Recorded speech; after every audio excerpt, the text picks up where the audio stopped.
So we're talking about dealing with negative emotions today. Now, this is gonna be a quick stream because like I got my hair up. I wasn't even planning on doing this. I need to trim my beard. My beard's getting too long and too bushy.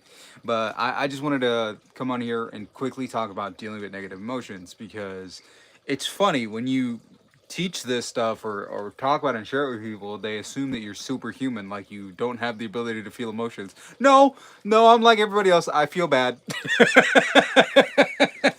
And in some cases, I might end up feeling worse than most people because because the principle of the pendulum with emotions. If you feel, hey, what's up, Raven? Actually, Raven, ask your question again because I know you asked a question in one of the comments and I forgot what question it was. So ask your question and I will answer your question, Raven, because I know that you asked me something and I'm like, I've been meaning to answer your question because I haven't gone through all my comments. So write that down in the chat. I know you're probably writing right now, but as we go through that, I'm gonna talk about this real quick. So when you talk about and teach this stuff, people just assume that you're an amazing, wonderful person who never feels bad ever, ever, ever, ever. No, not the case. I'm a human being, just like everybody else. Any other spiritual master is the same. Even Jesus got pissed off. The dude flipped tables and beat people with whips and cursed the fig tree. So any person that you meet who teaches this stuff and doesn't seem to be emotional, just know that that's not the case. And the most spiritual people are actually the ones who are more willing to go through emotions. Although they will not stay in a state where they will feel those negative emotions for long, which is the same case for me. I wasn't feeling that great today. Well, for most of the day, I was feeling pretty good. Recently, like past like hour, I haven't been feeling the best, so I made sure to go and do something about it, which is the key that most spiritual people who are supposed to be teaching this stuff should teach is like, what do you do with those negative emotions? Okay, let me answer. Hey Carla, how you doing? All right, let me read Raven's question. I forgot, but I think it was something about lines of talking more about the healing meditation for the forgiveness of. Yeah, the mother and the father lineage. Yeah, you were asking about the forefather exercise because I had mentioned in the video, but I didn't go through it and talk about it, which is actually funny because that's one of the things that I do. What's up? What's up? So that's actually one of the things that I do. So when it comes to dealing with negative emotions, here are a couple of things that I personally do. Awesome. I'm glad you're great, Carla. This is a couple of the things that I do to help deal with my negative emotions. And again, like I mentioned, key is that you can feel negative emotions. That's perfectly fine. Don't sit there and stew in it. Do something about it. So here's a list of things that I personally use to help me with feeling because I've been up and down a lot. Hey, what's up? So number one is like your physical body. People like really underestimate the power of physiology. By standing in certain poses and moving your body in a specific way, you can quickly change how you feel inside of your body. Yeah, it looks like a pumpkin on the top of my head.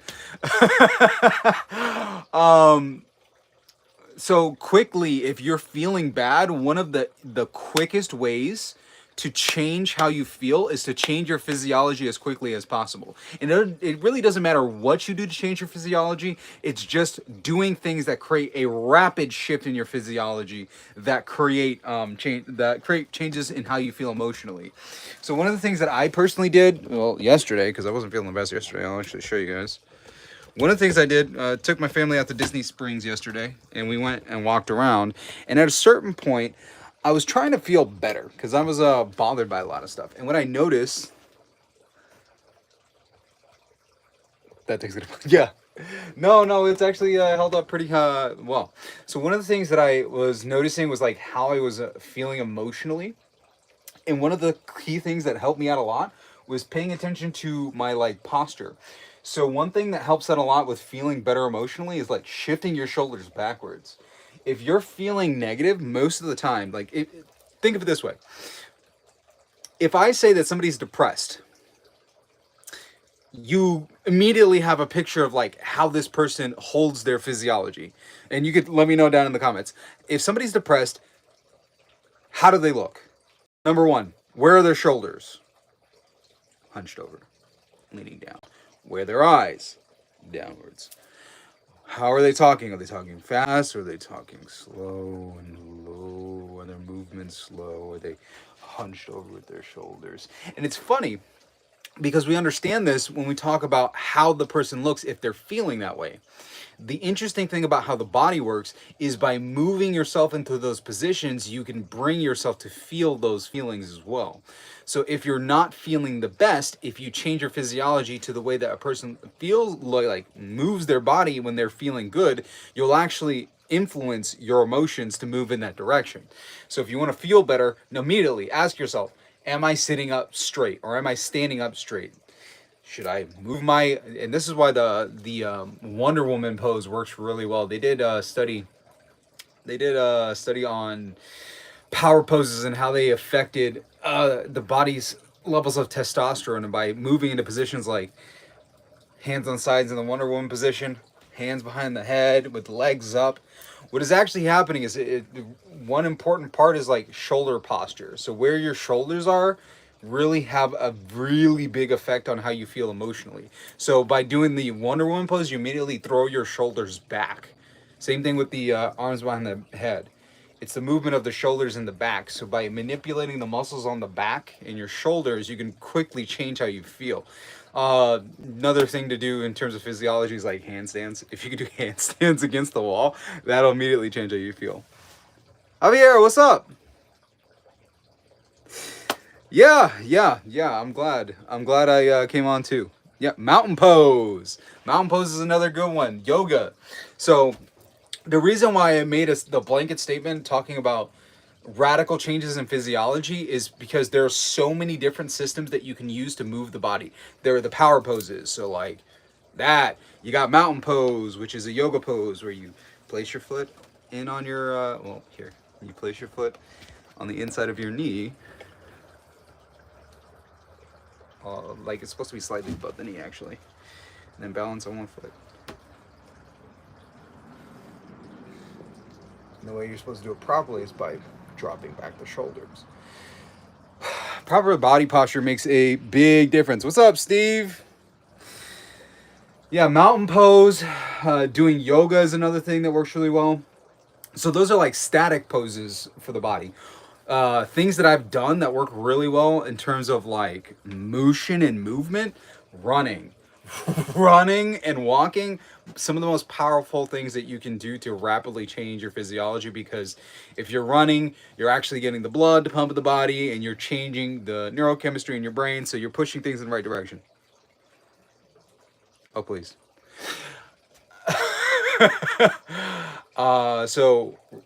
Number one, static poses that radically change like your posture and physiology.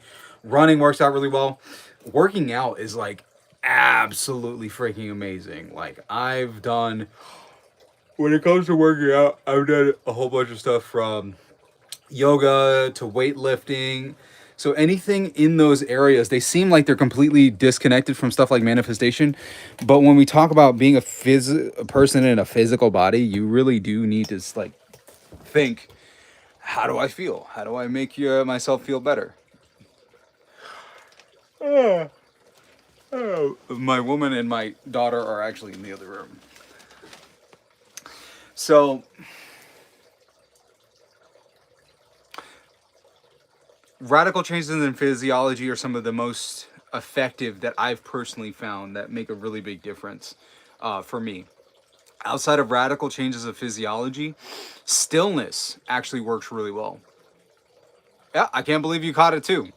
I almost didn't even want to do it. That's why I got my hair up in a little messy bun, because I just wanted to get something out. So those are one of the core ones, is like radical changes in physiology so that you can change how you feel.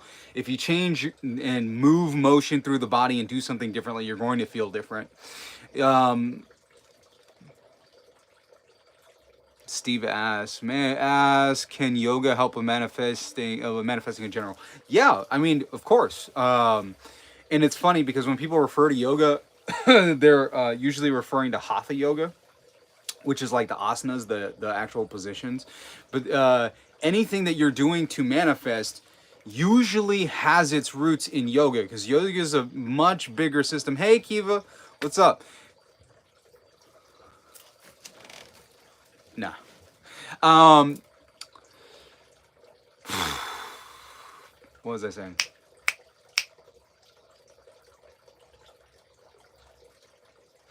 When you're in the process of manifesting and you study any stuff from like Eastern philosophy, a lot of stuff in the Hindu and Vedic systems, those things are ultimately not just the physical postures of yoga, because yoga means union, and yoga has a whole bunch of different systems and studies. Because think of it like yoga's closer to what we would call, let's say, like a spiritual science. So what we refer to as yoga in the West is usually just one form of yogic science, which is hatha yoga. Although it's been taken out of like its spiritual context and people just use it for like working out, and it loses all of its meaning. But there's tons of there's tons of meaning that's sunk into the actual process of it. And interestingly enough, I was working on a piece. I was writing a piece where I was talking about the fact that when looking at art forms can be taken out of context and made to be more physical or made to be vulgar, which happens with a lot of different art forms. And the two art forms that I talked about were twerking, which were just like, indigenous hip movements, and yoga. Because in both cases, the art forms in their purest sense, like the hip movements and stuff like that, they're very powerful and healing. They're actually, to be honest, not the sexualized version of twerking, but actual like hip movement, hip dancing is very healing process. So if we're talking about like trying to break up trauma in the body and processing emotions, that kind of hip movement is extremely powerful. The problem is the way that most people think of it is associated with the art that people have consumed, which is usually just commercialized, sexualized versions of the art, which is typically what you see in like music videos or TikToks and stuff like that. But if you look at like indigenous people dancing in in that way, it's it's a beautiful thing. It's a beautiful art form. Same thing with yoga. Yoga is a beautiful, lovely, and wonderful thing that has a profound effect on the physical body, but it can be taken into the context. And if you spend enough time on YouTube, you know exactly what I'm talking about. Or on TikTok or IG long enough, people can take even yoga and make yoga sexualized. Yes, I actually own Bitcoin. I was actually trading earlier today, which is why I wasn't feeling the best. I was trading meme coins. I did well, and then I messed up. But I've been learning because I've been getting back into the trading game for fun. Turbinator. Yeah, colonization. It actually goes into a step further from colonization to capitalism, because when capitalism comes and commercializes art forms, it takes art forms, and for colonialization we usually say that we demonize it, because if it's not part of the colonizing culture, they'll demonize anything that the local or the indigenous culture does. But usually if they see value in it, what they'll do is they'll take that culture and then they'll package it to share it with the rest of the world, which is ultimately what happens a lot with like African American culture. African American culture is really a heavily commercialized thing, where they take something that's pure from the culture and then they commercialize it and make it into something that's entirely different, like with rap. And the fact that when you look at most when you look at most content that's produced, especially in the music industry, a lot of it, especially with like K-pop is sanitized hip-hop. I listened to the K-pop before and I was just like, everything from the dances to the clothing to the lyrics and the style and rhythms, I'm like, this is hip hop for a Korean audience, and for people who don't want to listen to people of color do this kind of music. I'm like, this is wild and crazy. Yeah, women store a lot of emotions in their hips, so like twerking, whining, and all that stuff really does help out a lot. A lot. How do I stop awareness checks during meditation? That's actually a really interesting question. And that would actually lead into the next thing that I do, which is meditation and stillness. If you're feeling bad, one of the easiest ways to move the levers of your emotions is actually to go within, to like figure out what the heck is going on inside of the body. So there are tons of different meditations that you can find. You could search on YouTube. I'm probably going to start putting out a lot of the guided meditations that I do with clients. But just sitting with yourself, just sitting down and sitting with yourself and focusing in on the breath. One of the meditations that I use that's very quick that I recommend to a lot of people are the Abraham Hicks meditations. All you got to do is just search up Abraham Hicks relationship meditation, general well-being meditation, or Abraham Hicks financial meditation, and they're all essentially the same. They're about 15 minutes, and you'll hear Esther speak and go through each of these meditations where you'll be walked through the process of breathing. You just lightly listen to the words, and by doing it, you'll feel your body begin to relax, and you'll feel a certain level of disconnection with the physical body. So you have a bit more control over your emotions, the other energy systems that you have control over, because now your focus is no longer on the movement of the physical body or anything else that's happening outside of you. Your awareness is just what's going on here, like in here, inside of here, and you're moving around stuff in here, and you realize, oh wait, when you close your eyes and you lay there, you're like, hey, I have a lot more control in here than I thought. I'm not just here without any control over anything. I can actually do something about this. So meditation. So one of the things that somebody just asked, Inago, like, oof, Inigo Montoya, you killed my father, prepare to die.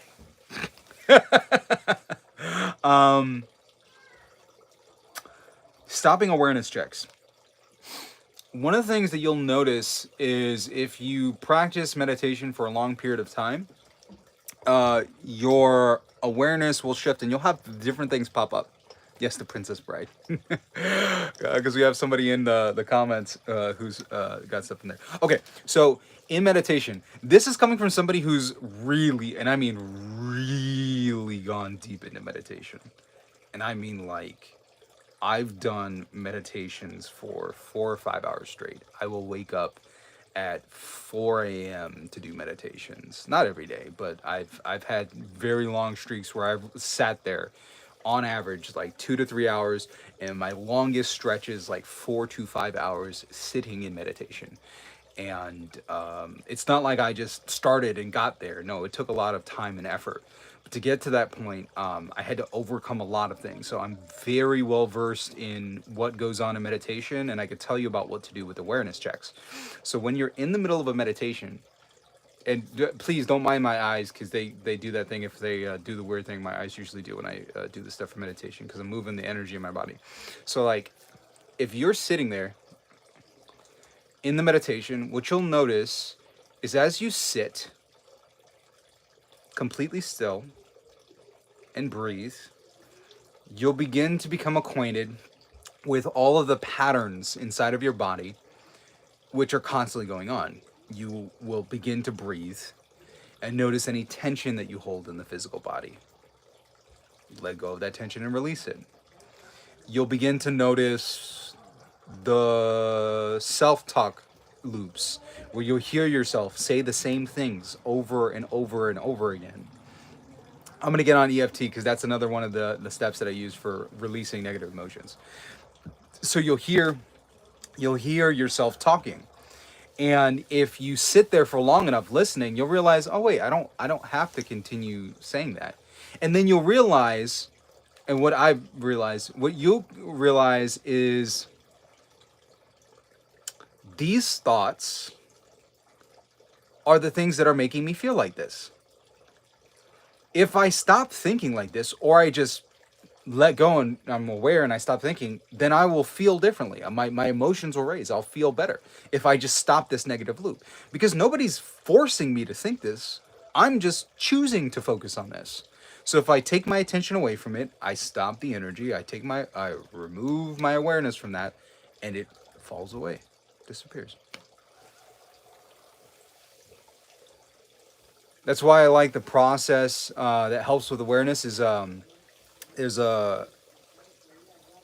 there is a meditation process known as neti neti. Not me, not me. Neti neti is when you're in the meditation, anything that comes up, just say the words neti neti. Not me, not me. Neti neti, not me, not me. So whenever anything comes up, you hear a thought in your head, neti neti, not me, not me. Release it, let it go. Any a feeling that you have in your body where you feel like you need to move, neti neti, not me, not me. Release it, let it go. You feel the urge to open your eyes, neti neti, not me, not me, because it's just, you understand that these are just thoughts that are coming up in the head. These are impulses. And if you're able to sit there in the stillness, you realize I do not need to act on this. You feel a physical feeling in the body. You realize I don't need to move. I don't have to act on this. I can sit here and be in the emotion, be in the feeling, which is what we're constantly trying to get away from. We're constantly trying to move away from feelings and move away from our thoughts. But simply just sitting there and being with it and experiencing it, we allow that energy to dissipate, and we don't have to hold on to it in the body anymore. Because most of our emotions and feelings are completely unconscious, and you're unaware of what's going on the inside. And if you just sit there in awareness, you'll notice that the negative emotions, if you just watch it for long enough and you're just aware of it, they they disappear. They can't exist if you're just watching them, because they're like, oh, this is kind of weird, man. Your emotions will be like the emotions in Inside Out. Be like, hey, what's up? Oh, this is kind of weird. You're kind of like staring at us. We don't like that. We're gonna head out. And it works really well. So for awareness, for awareness checks, just sit there and allow that stuff to happen. And whenever your attention is taken away from whatever the focus of the meditation is, just bring it back. And the goal of the meditation is not just to be like 100% completely focused on one thing. It's the actual act of taking your mind and training it like an animal, where it goes off topic and then you literally bring it back on topic. Goes off topic, you bring it back to the point of awareness. So like if you're focusing on your breath, maybe if I was meditating, I'd be sitting here, but then I might think, is my face a little tight? And then I'd hear the water back there, and I'd be like, listening to the water. And then I might hear my daughter out in the distance. And then in my mind, I might have a random thought about work that needs to get done for clients. And then I know if I go off on that tangent, I'm going to be like, oh, I got to get the stuff done. Got to get stuff done. Oh, I'm feeling bad. I'm like, wait, no, leave it, let it go. Focus back on the breath. In, out, in, out, in. I wonder how much I weigh right now. Your mind will typically do that, but there's all you have to do is just bring it back. It's the act of doing that practice where you do not act on the impulse and you give yourself that barrier. Because I, like a lot of people, deal with ADHD. And one of the problems with ADHD is impulse control, where there's a thought. And the problem is, without the executive function, without the usage of the executive function in the mind, for people with ADHD, they will have a thought and then immediately need to take action on the thought, which means that when an idea comes up, there is no actual resistance to going off and doing the thing. So instead of staying on a single task, as soon as you see a notification, you click on the notification and start doing something else. So as somebody with ADHD, I am fully aware of it. And that's part of the reason why I do the meditation, is to work on that. Because the act of practicing, of feeling the thought, feeling the emotion, feeling the impulse, and saying, we could do this later, we could deal with this later, let it go. By doing that, you bring yourself back into awareness. You keep yourself in the position of power. And you let the emotions and you let the thoughts flow through you. Kind of like in Dune. Fear is the mind killer. I permit it to pass through me. And once it passes through me, only I will remain. And that's the same thing with any emotion. There's There is only you that will remain. If you allow the emotions and you allow the thoughts to flow through you, only you will remain. And that is the awareness, that is the observer. And the more you spend the time in the position of the observer, not observing the world from you, but observing the world inside of yourself. When you put yourself in the position of the observer of what's going on behind the eyes and in between the ears and in your chest and the bottom part, like down here, you'll realize like, oh, I have a lot more control inside of here than I thought before. Why haven't I spent some time in here? It's pretty nice. It's pretty enjoyable. All right, let me go through comments. So that's one other thing is doing your meditations. You don't have to be as wild as me doing 4 or 5 hour meditations. I do not recommend that for the average person. I have my business structured in such a way where I can do stuff like that. And to be honest, when I was doing the 4 or 5 hour meditations, I was like semi-retired. So it's not like I had to do any other work other than that. But yeah, okay, so emotional regulation. Oh yeah, so EFT, or emotional freedom technique, which is a tapping process, is another process that I've used and found, and I recommend to my clients. Kiva, it's I have the tap and stuff inside of, actually, do I have it inside of the community? Yes, it's inside of the community, Kiva. So if you're part of the Reality Architects community, which is the community that I launched, we actually include videos on stuff like tapping and Ho'oponopono to release emotion. So physical manipulation of the body, on like the acupressure, the Chinese meridian, energy meridian points. That's essentially what you're tapping for EFT. You're tapping these points that are acupressure meridian points on the body, and you're using it to manipulate and release stuck energy from within the body's energy systems, or what we refer to as the emotional nervous systems, because it's all the same thing. But it to be honest, once you do it, oh, poof. Matter of fact, I'm gonna show you guys. We're gonna go through a real quick EFT thing. So, first thing to do with EFT, or thought field therapy, because I actually prefer the Callahan technique. Thought field therapy. The first thing that you need to do is take stock of what emotional state that you're in. You need awareness and like just do a quick energy audit. Where are you emotionally? Okay, I'm feeling bad. All right, cool. Where are you feeling bad? Where is it in the body? And then rate it on a scale of 1 to 10 in intensity. 1 being the lowest, 10 being the highest, and it's like, it's in my face. So let's say right now, not feeling great, maybe feeling bothered. And then I would say maybe I'm like at a 4 or a 3.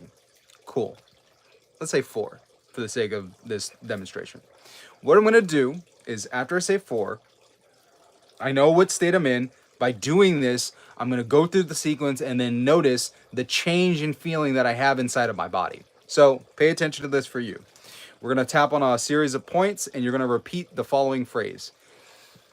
First point is going to be the karate chop point on the hand, which is the fleshy part right here. You tap with 3 fingers on that point right there. And you're going to repeat as you tap on this point.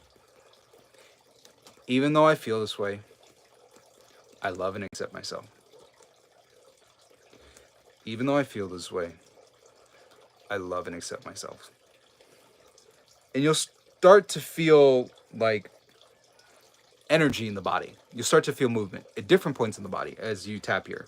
You'll become aware of like movement up the arm, through the shoulder, in the head, throughout the body as you do this kind of stuff, especially if you're tapping just, solidly. Next point is at the top of the head, although I got this in the way. Next point. And then you repeat the phrase, even though I feel this way, I love and accept myself. Top of the head. Flat palm on top of the head. Next point is going to be the point right directly above the eyebrow right here. 2 fingers. 2 fingers for all the other points. Even though I feel this way, I love and accept myself. Make sure to tap with some good force. Side of the eye. Not at the temple, but in front of the temple. Between the temple and the eye. Even though I feel this way, I love and accept myself. Next point is the fleshy part underneath the eye, so line up with the eye right here. Even though I feel this way, I love and accept myself. Feel the release and the relief from the body. Next point is going to be between the nose and lip, like that point right there. Even though I feel this way, I love and accept myself. Right underneath the lip, that indent part for your chin. Even though I feel this way, I love and accept myself.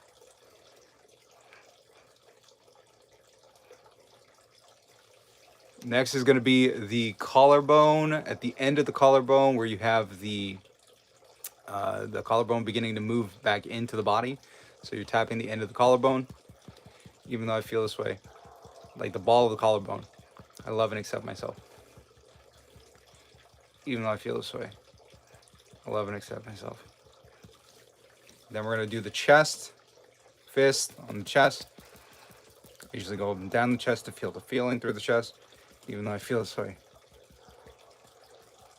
I love and accept myself. Next point is going to be the point where the bra line would be underneath the arm. So find that right at the center, right at the side. So where your bra would be. So I guess it's slightly below where the nipple would be there. Even though I feel this way, I love and accept myself. And take a deep breath in. And release.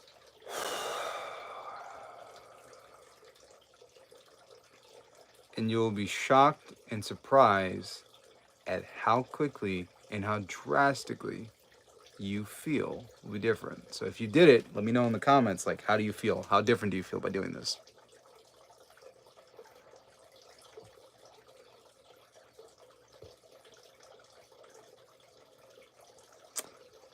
So Raven, ask your question. What kind of benefits has it given me? Well, with meditating, so that's the whole EFT thing. If you do that, just do it as many times as you need to go through. Side of hand, top of head, eyebrow, side of eye, under nose, under lip, collarbone, chest, underarm, deep breath in, deep breath out. Notice how you feel. Powerful, amazing, wonderful. Now to answer Raven's question, what is the benefit that doing the long meditations has given to me? Now, a lot more patience and self-awareness, like a very high degree of self-awareness, where I actually get to the point where I start just, my perspective on the world is completely different and shifted, especially when I get into high energy states of meditation. A lot more control over my emotions on a day-to-day basis. Feelings of bliss, that's probably one of the biggest benefits. Like, once you get really good at it, you get access to feelings of ecstasy and bliss, which is wonderful. I was reading David Lynch's book, Catch the Big Fish, or Catching the Big Fish. It's Catching the Big Fish, where he talks about him being a director and all the movies that he's done, and then also, in that process, making sure that transcendental meditation was a very important part of his life and daily activity, because it gave him access to these deep states. It's essentially like taking your soul, which is a drop of water, and then plunging yourself back into the ocean and feeling the expansiveness, the calmness of the depths of the ocean. How wide and expansive and beautiful what is inside you truly is when you like disconnect and experience it fully. The other thing that's really cool is that you dive in and experience more consciousness and awareness, and through the act of doing that, you have more to bring back when you come to just regular consciousness. So a lot, depending on what kind of video I'm doing, there are certain videos which will be much deeper than all the other ones. Like, for instance, the last live I did, the deepest parts, the most impactful parts were things that I got from a deep deep states of emotion. Of course, parts of it were, involving plant medicine, but other ones were other things that I talked about during that session were things that came out when I was in deep meditation. And I really looked at my life in the world, and I was like, "Oh, that's how things are. Oh, that's that. I've never heard anybody just like look at it or talk about it that way. Maybe I should tell people about that. I think it's really interesting." So by doing that, it makes a big difference. So you, as a writer, or as a content creator, or as a person who does anything creative, I think it's one of the most important things to add into your daily processes. Not only to just control your emotional state, but also to give you access to inspiration, because most of the great scientists and the great artists realize that none of it came from them. They all believed that creativity didn't come from them. Creativity was something that was channeled through them. Like there was a greater intelligence that existed outside of them, that if they opened themselves up and they were receptive, they were allowed to experience this. And as an artist, they would channel it through their hands or their voice and share it with the world. And they were well known for the things that they shared, and people were like, wow, this is profound and feeling. And the person's like, well, yeah, it's not like it's from me, I got it from the other side, but I can just kind of like share it with you guys. Yeah.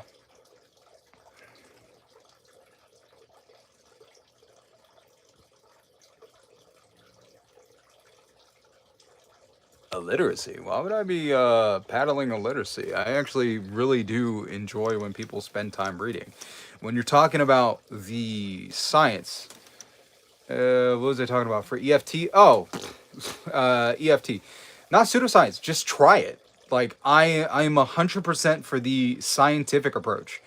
When we talk about stuff like emotional freedom technique and thought field therapy, when we move into the space of like human psychology and the human body, we're outside of the normal realm of science. Unless you're talking about the psychological sciences, but a lot of them are very ineffective. Therapy is okay, but there are varying levels of like goodness in therapy. I'm definitely for hypnotherapy. I'm definitely for neurolinguistic programming because they actually produce results. So when we're talking about any of these processes, the only reason why I talk about them is because they personally work for me and other people that I've known. So when it comes to personal experience, I've actually watched it work. So for these things, I only believe them in terms of experimentation. When I use it, hey, I take it, I believe it, I use it as capital T truth, not capital T, lowercase t truth, not capital T truth. I don't believe it as a thing.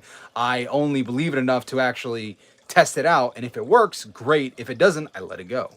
So I'm not really concerned with things being like capital T scientifically true. I'm concerned with, hey, is this a model that actually produces the results that we want? Great, then use that model until we find a better model.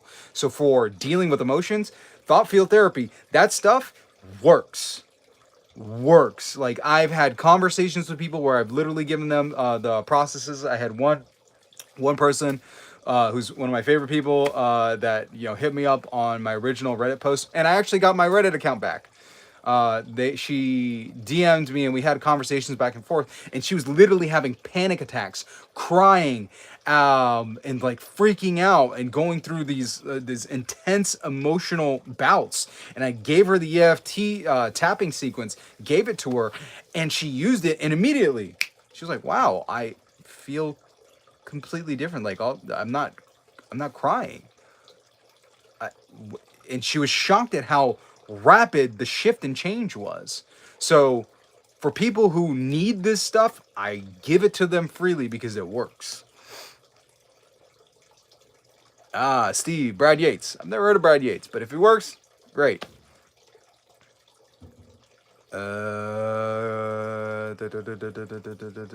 Much more went into my body. I'm reading everybody's comments. Yeah, there's a huge difference. It really is. It really is a huge difference when you do it.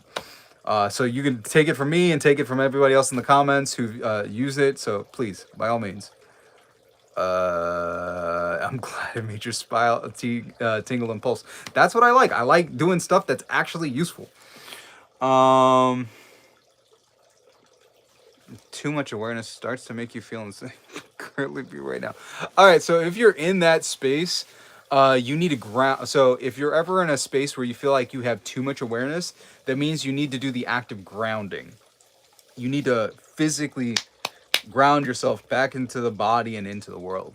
If you get too if you move too far on the energetic side of the spectrum, you'll have too much energy in the body, too much energy in your mind, what you would consider to be too much awareness, and then you don't know how to relate with people in the world around you. So, a couple of really awesome things that I've done and worked with people on to help them out are like grounding exercise to physically feel back into your body. So this is this technique, which is the butterfly. So just have your hands in front of you, hands on your chest, and just tap back and forth on your chest. Breathe and hum. Just get yourself back into your physical body. Going on walks helps out a lot. It helps with clearing the mind. Spending some time alone in nature really, really freaking helps. It really does. And singing. Singing to someone or singing to yourself works very well. Yeah. So when you have too much awareness, those are the things that help out a lot. Drinking tea, eating food. Eating food helps out a lot. Like really, really good, a good heavy meal if you need it. Taking a nap, sleeping. Do not underestimate the power of a really good nap and a really good sleep if you're feeling like too wired with too much awareness. And if you need to, go talk to somebody. Family members work really well. And if you're at like wit's end and you feel like you're really going through it, you know, talk to a healthcare professional. Like that's extremely useful because having faith in healthcare professionals really moves things in the right direction for you, where you feel as though that you're safe, supported, and taken care of, and you can have your mental health evaluated and taken care of, if that happens to be the case. Because I've had a lot of people I love and care about who needed it, and afterwards you can work on getting back into it. All right, so more bliss, more euphoria, and more patience. Yes. Good for creatives. Yeah, creativity does not come from us. Challenge. Yeah, that. Raven, thank you so much for commenting what I'm talking about. Yeah. Okay, what's the best way to imagine getting more money opportunities? Interesting. Number one thing for money opportunities is imagine having more money. That's really it. And people are like, what? Just imagine having more money. Yes. Yeah, just do that. Just imagine having more money. Because think about it like this. How do you make more money? Like how does that happen? Do you like think about that for a moment? Somebody has to go and say, I want to have more money. You want more money in your bank account. Well, that just sitting there and saying that you want more money in your bank account is like the equivalent of somebody who says, I want a six pack. I want a six pack. Well, if you want a six pack, the first thing that needs to happen is that you need to create the mental image of you having a six pack. Because the act of having the six pack, nobody just walks up and goes, oops, I have a six pack. Oh, or you fall into the gym. No, it requires intention. It requires conscious energy. It requires decision. And it requires the cutting off of other things and the choosing of different decisions. Same thing happens when we talk about money. But the reason why people decide to make different decisions when it comes to their money or the food that they eat or going to work out is that you need to have the goal. And the goal is a clear mental image of what it is that you desire. So when we talk about people like Neville Goddard, we talk about Abraham Hicks, we talk about Joseph Murphy and the power of the subconscious mind, or Joe Dispenza with all of his works where he talks about getting into the body. One of the first things that we need to do is you need to create a clear mental image that's related to money. Making money is not accidental. Anybody who makes money does it with purpose and intention. So if you decide that you want to make more money, how much more money do you want to make? How much more? Set a goal. You got to create a number. See it in your mind. And actually take the idea, let's say your goal is $10,000. If your goal is $10,000, you need to, number one, see $10,000, but see it in the context that you want the $10,000 to be. Do you want the $10,000 to be in your bank account? Do you want the $10,000 in cash? Where is that coming into your life? Because if you want more money, the money has to be held somewhere, either physically in your hand, in the space around you, or in a bank account, or in crypto. It's got to be somewhere. So you need to decide where you want it. Excuse me. And then spend time actually imagining interacting with that money. So one of the things that works really well is just sitting there and imagining yourself, like, first use your not imagination, use your memory and actually observe $100 bill. Like, look at $100 bill for a long period of time. Just like look at it, observe it. I'm at 7% with my phone. Okay. Look at it, observe it, make sure that you're getting all the details and imprinting it inside of your mind. Once it's imprinted inside of your mind, close your eyes and begin to imagine holding the $100 bills and counting them out. Count them. See yourself and feel the money. One of the things that helps out a lot is if you have physical representations in your environment that let you know that you're making money and you're receiving money. So if you feel yourself counting out money and you're seeing yourself counting it out in a place that you know, like in your living room or in your dining room, on the dining room table, you're counting out the cash: 100, 200, 300, 400, 500, 600, 700, 800, 900, 1,000. 100, 200, 300, 400, 500, 600, 700, 800, 900, 1,000. And if you sit there and imagine yourself, see in your imagination the money, and begin the process of pouring your attention into that imaginal act until you start getting the other senses involved, where you start hearing the sound of money. Because when you're counting money, there's a specific sound.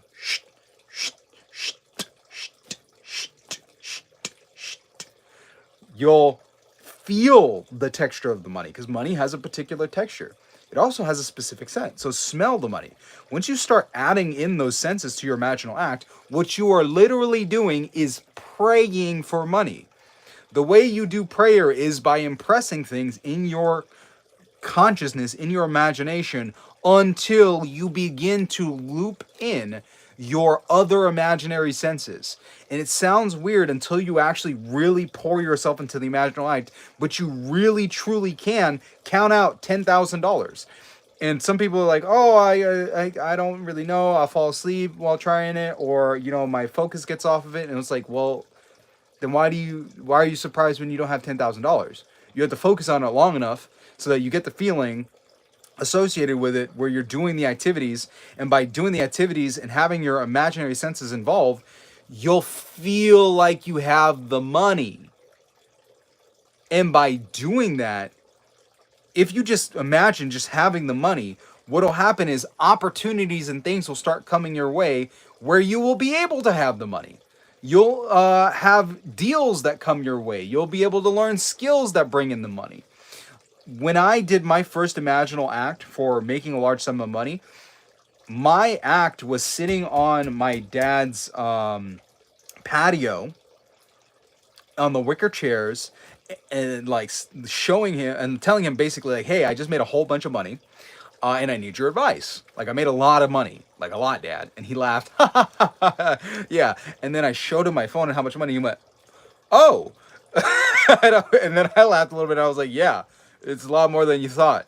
And I replayed that scene over and over again, and me going to ask my dad for advice and me showing him the money, and the physical points in the scene where like I would touch the chairs and I would show him and I would hear the laughter of my dad. And by having those things impressed in my consciousness, my mind became primed to move me in that direction. So I was paying attention and looking for opportunities to get me back into that position where I was sitting there with my phone, lots of money on my account, showing it to my father. At the time, I didn't know what that thing was going to be. After I did that for several weeks where I would go to sleep in that state, I started deciding that I was going to trade again. I was like, you know what? I feel like I should go and start trading. So I started trading on Robinhood, and I started looking at different trading videos, and then I started going back on Reddit, and then I ended up falling on Wall Street Bets. Now, this was long before anybody was talking about Wall Street Bets. But I started trading, and then I remembered, oh wait, I had a friend who traded options, and they're talking about trading options, and I'm looking at the outsized returns that they're getting from trading options. So I was like, makes sense. Why don't I trade options? So I opened up the trading options part, and I started trading options on my account. It's not like I was making crazy money in the beginning. Certain days I would make a trade, I get 20 bucks, or the trade I'd start getting up to like 100, 175. So now I'm starting to make a bit of money, and I'm like, okay, this is going really well. This is going really good. And now I'm paying attention to different calls that people are making on these different, subreddits. And I was like, okay, Sony, we're paying attention to Lucid, we're paying attention to Tesla, we're trading options on all those things. I'm like, okay, I'm making pretty decent money on these. This is going pretty good. Then I read one post that somebody made about one stock, and I was like, It wasn't a big post. It wasn't like it was super large, because the stock had been at like $5, and now it was back up at 10. It basically gone down to the point where it was gonna go bankrupt. But this guy came on, and he had this really interesting thesis where he was talking about the fact that, like, investors and people have not priced in the shifts that have happened in terms of the investors that they currently have on the board, who have a particular background, which would work really well for expanding this company into a completely new space. They also haven't accounted for the fact that the stores that got closed down were closed down to make the operation leaner. So they basically only closed the losing locations, the ones that were costing them money. So now the operation's much leaner. So it looks bad because they're closing locations, but in actuality, from a business sense, it centralized the resources and helps them become more like cash heavy. And they had the ability to start moving into the e-commerce space. And I was like, wow, this is really interesting. He really put a lot of thought into this, and you know what, by looking more into this, I understand this. And it's funny enough, I actually sat behind one of the major investors at an event. He just so happened to go. The guy's a billionaire. I sat behind him. Me and him have the same first name, and I sit behind him, and I was like, oh, that's pretty cool. And I was like, man, maybe I should do this. So I bought my first positions. I bought were like about a little over $10, and I bought more positions at about $15. And then I bought options. That stock was GameStop. And I made a lot of money on it.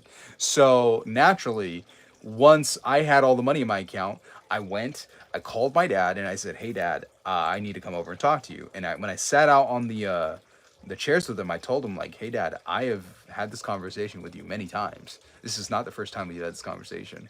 I just want you to know. Oops. Oh, wait. 4%. 3%. Oh, no, I got to make sure to charge you guys. Yeah. Yeah, once I did that, I sat with my dad and I had the experience, and that's how I ended up making all the money. I didn't need to focus on how I was going to make the money. I just focused on the scene of the wish fulfilled, which is me having a conversation with somebody that was related to the money. I've also done the counting of cash, which is something that Elmer O'Locker Jr. talks about, the counting cash exercise. When you do that, when you actually count out physical cash, for some strange reason, you're going to get money. And this is coming from somebody who does most of my business online. So most of my payments are credit card payments, wire transfers, those kinds of stuff. But something happened, and a client had to pay me in a check, and I needed to go after doing the counting cash. They paid me in a check, and then I just so happened to have their credit union right outside my apartment building. So I walked over there, and I drove over there. Walked in, and I cashed it, and I realized, oh, wait a minute, I now have thousands of dollars. This is freaking crazy. It worked, because I had no reason to have cash until she chopped off a check to me. But all of her other payments were electric. So the only reason why that happened and that showed up was because I created the mental image of me counting out cash. So I had a whole bunch of cash. It felt like a rapper. Do you put time frames on manifestations, or should you avoid doing that? So depends on your level of skill and your level. Depends on your level of skill and level of belief. For most people, I'm gonna go inside and charge my phone. For most people, I would actually suggest that you do not. Mostly because if you set a time limit and you have a lot of time limits are likely to cause you to feel doubt. And if you feel doubt, you'll actually slow down the time. You'll slow down the process and it'll actually take a lot more time for your thing to show up and happen. So I actually really don't suggest that people do that. Actually, let me charge you guys here for a minute. 2%. So don't ask for things in specific timing. There are time-related patterns that you can put out there, but I only recommend that to people who have really gotten very good at making impressions with what they're imagining. If you're really good at making impressions of what you're imagining, you should have no issue with doing that.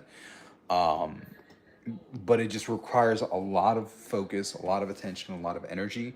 And for people who struggle with doubt, not a good mix. Definitely not a good mix.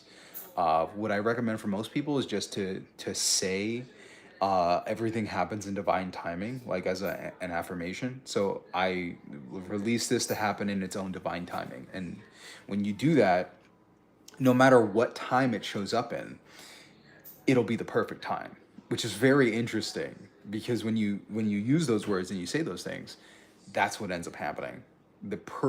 It will happen at the perfect time, simply by the act of you saying this happens in divine timing. I don't know why it hasn't happened yet. I don't know when it'll happen, but I know it'll happen in an amazing way at the perfect time. And every single time I've said that and done it, it has always been the case. Always. And it only makes sense in hindsight. And that only happens because that is the conscious focus that I put into all things. So if something seems to be wrong or to be happening at the wrong timing, I always say that everything happens in divine timing. And I say that again and again and again and again and again. And the thinking makes it so. It makes it that way. Oh, it's Elmer,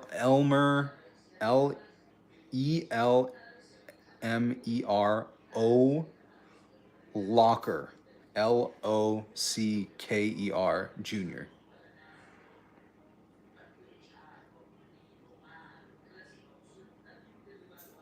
Yeah, he talks about Elmer Locker Jr. talks about manifesting all the time. He has a whole channel. He's got I think like around 400,000, 400,000 to 426,000 subscribers, if I'm not mistaken. And he also has one of the largest manifesting communities on the school platform as well. So, big guy in the space. Really respect Elmer. How do you create a scene when you have two desires which are not linked or choose between two desires? If you ever have two desires that you want at a particular time, understand that you have to act like a really creative director if it's very important for you. And one of the things you can do as a really creative director is write and figure out a scene that implies all the things that you want.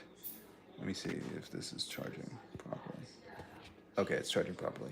So you write a scene that implies all the things that you want, right? So let's say you want to have a certain amount of money and you want to travel. One of the things that you can do if you know where you want to go, well, actually, one thing that you can do that combines the two is to come up with a scene that implies that the wish is fulfilled for both of these things, which could be, if it's related to money and travel, it could be you looking at your bank account and just double checking how much money you have in your bank account and then purchasing the tickets for your trip. Or maybe if you know where you're going and you can imagine where you're going on your trip, maybe you're on the flight and you check the cash that you have in your pocket. Or you get a notification that you've received a payment from a client or something like that while you're at the airport, which combines two things. Because the only reason why you would be sitting in the terminal in an airport is if you're traveling. And if you're looking at your phone, which is naturally what people do at the airport, and you see money coming in, then you know that you're receiving cash. So it takes a little bit of creativity where you think, where would I be and what I would I be doing, or who would I be having a conversation with that would imply that I have the multiple things that I want and desire right now in this moment?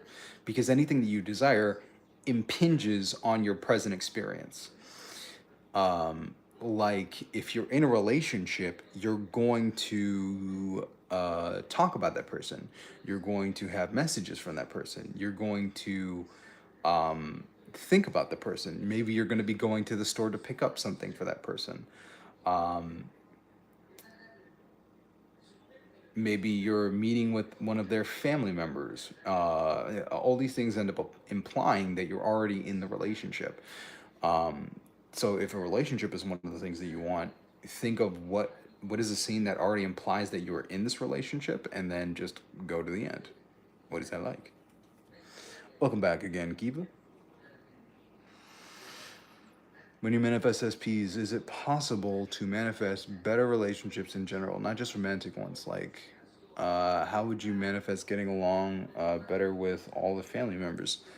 So, with that, that one's actually pretty easy, especially as we get closer to the holidays. Um, you ask yourself the question, what would it feel like? What would it be like? What would it be like to have a better relationship with everyone? And most of the time, that means that you guys can just play around, laugh, joke, and have fun. And the holidays works really well for coming up with scenes, because if you're good with your ideal person, your SP, and family members and other people, just imagine everybody being together at a party, and laughing and having fun, and in your scene doing things that have fun, that mean that you're having fun.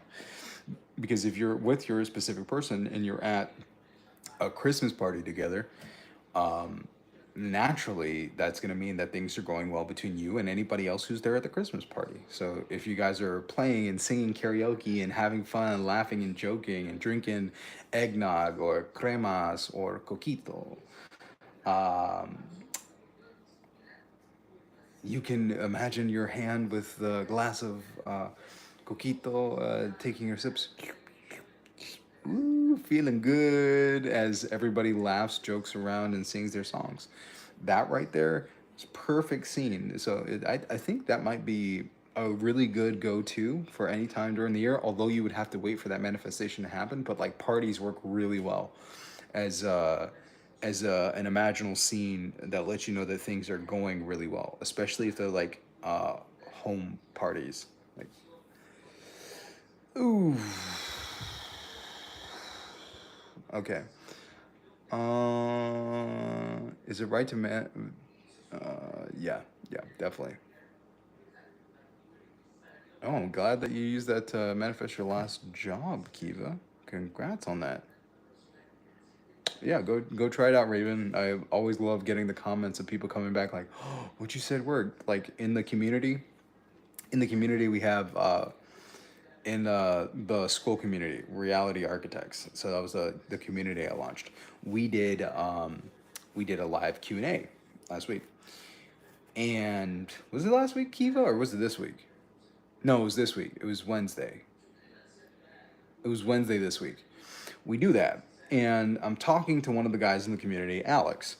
And we started talking, and I mentioned to him, hey, if you want to make money, just focus on doing something that you enjoy and love. And if you want to build your business in this area, because he wants to do e-commerce, I was like, well, why don't you just go work for an e-commerce company and imagine yourself making more money and doing stuff that you enjoy and building up your skills. So he's like, oh yeah, you know what, that's actually a really good idea.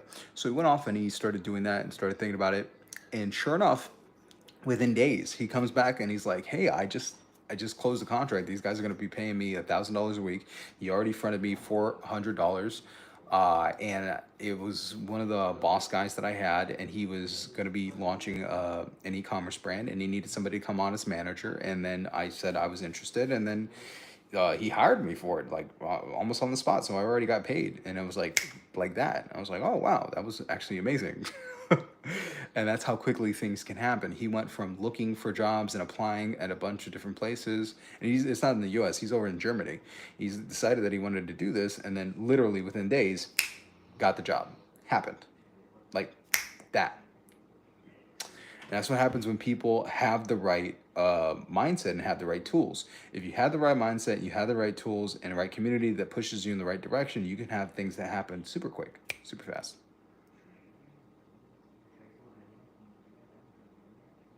Is it possible for an artist? I feel like I have some limiting beliefs regarding making good, luxurious income from art. What are you talking about, Raven? Um, what kind of artist? Number one, because if I'm not mistaken, artists can make a lot of money. So this is where being around people, and this is one of the things that is super important. Your beliefs are just thoughts that you think again and again. And whatever art you consume, like this video is a piece of art. Whatever art you end up consuming changes the thoughts that are available to you. And if you repeat those thoughts, you will change the structure of your mind and what you think habitually, which are your beliefs. Your beliefs are just things that you think again and again and again and again. Okay. So, because of what I've consumed in terms of content, YouTube videos, books I've read, conversations that I've had with other artists, because of all that stuff I've consumed, my belief is that artists can make a fabulous living and sell works of art for thousands of dollars a piece. $3,000, $5,000, $10,000, $20,000, $12,000. Why? Well, it depends on what kind of art you're doing and what kind of need are you servicing. So you're a painter. You do drawing, photography, and commentary, but photography is the main thing, and painting. So number one, if you want to make a more luxurious amount of money with your art, Raven, first thing I would ask is like, how much money do you want to make? That's number one. Set out how much that happens to be. And there are tons of different ways that people who are creative can make money. So if you want to make money as an artist, let's say you're a photographer and a painter, there are tons of things that you can do. You ever been to like most public places and spaces? Have you paid attention to like the walls in those places? Let's say like hotels, really big, nice hotels, buildings like office buildings, um, where else? Galleries. All these places are purchases of art. If you've ever been to a place like an airport or any stuff like that, look around. You'll notice that there's artwork everywhere. There's artwork on the walls. There are murals and things that are painted. There are um, commercials and pieces of art that are created. It's all over the place. Um, if you're a really good local artist, you can sell pieces to and larger pieces. So when you're talking about trying to make more money with art, one of the things that works really well is just increasing the size of your pieces. If you can make pieces that are like, if you learn how to make pieces that are 12, like 6 feet tall, 12 feet tall, 24 feet tall, the bigger the thing, the more you can charge and the more you can make. So I've seen artists who have made thousands of dollars painting murals on walls because murals are a very big thing. So look around your areas, especially in like design districts and other buildings, like murals. People get paid very big money for murals. If you're a painter, the other thing you can do is make just large pieces of art that you can sell and create on commission for private homes. You can sell because private, really big homes need artwork in them, and they love commissioning artists for that. Um,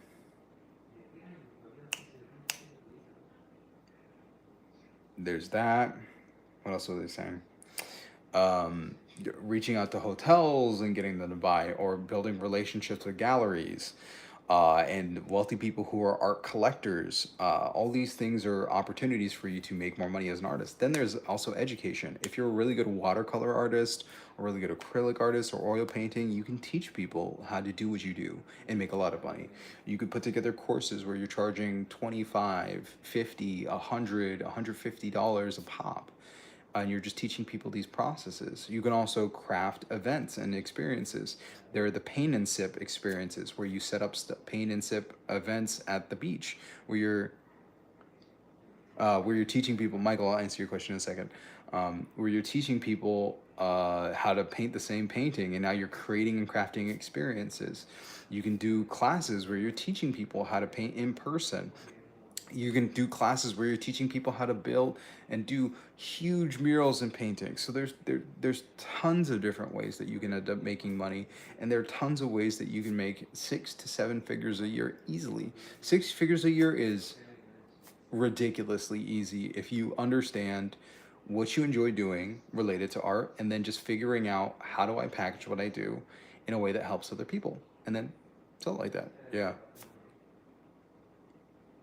Yeah, there's a lot of ideas because I talk about creatives. I talk about business and creative stuff all the time. So yeah, I'm glad I opened up this new section of your brain. Please go on into the world, and now with this new section in your brain, start exploring, find one that you like, and go out and start doing it immediately. By the end of this next week, you can make your first sale very easily. Very, very easily. And I'd be very excited to see that, Raven. And if you want, Raven, you can also, anybody wants, you can always book sessions with me. If you want to go in depth with stuff like this, where I can work with you to either help you with um, figuring out stuff related to your business, because I use this intuitive approach for business, and do stuff like I did just now with people regarding what they enjoy, and destroying any limiting beliefs that they have, or we can do that related to your relationships too. So I love the two areas that I do the best at with this is relationships and business. Oh yeah, please do, Raven.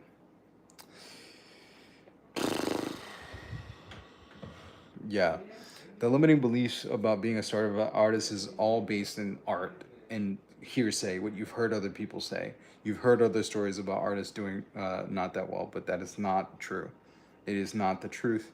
It is some people's experience, but it doesn't have to be your experience, because there are tons of people who make a lot of money as artists.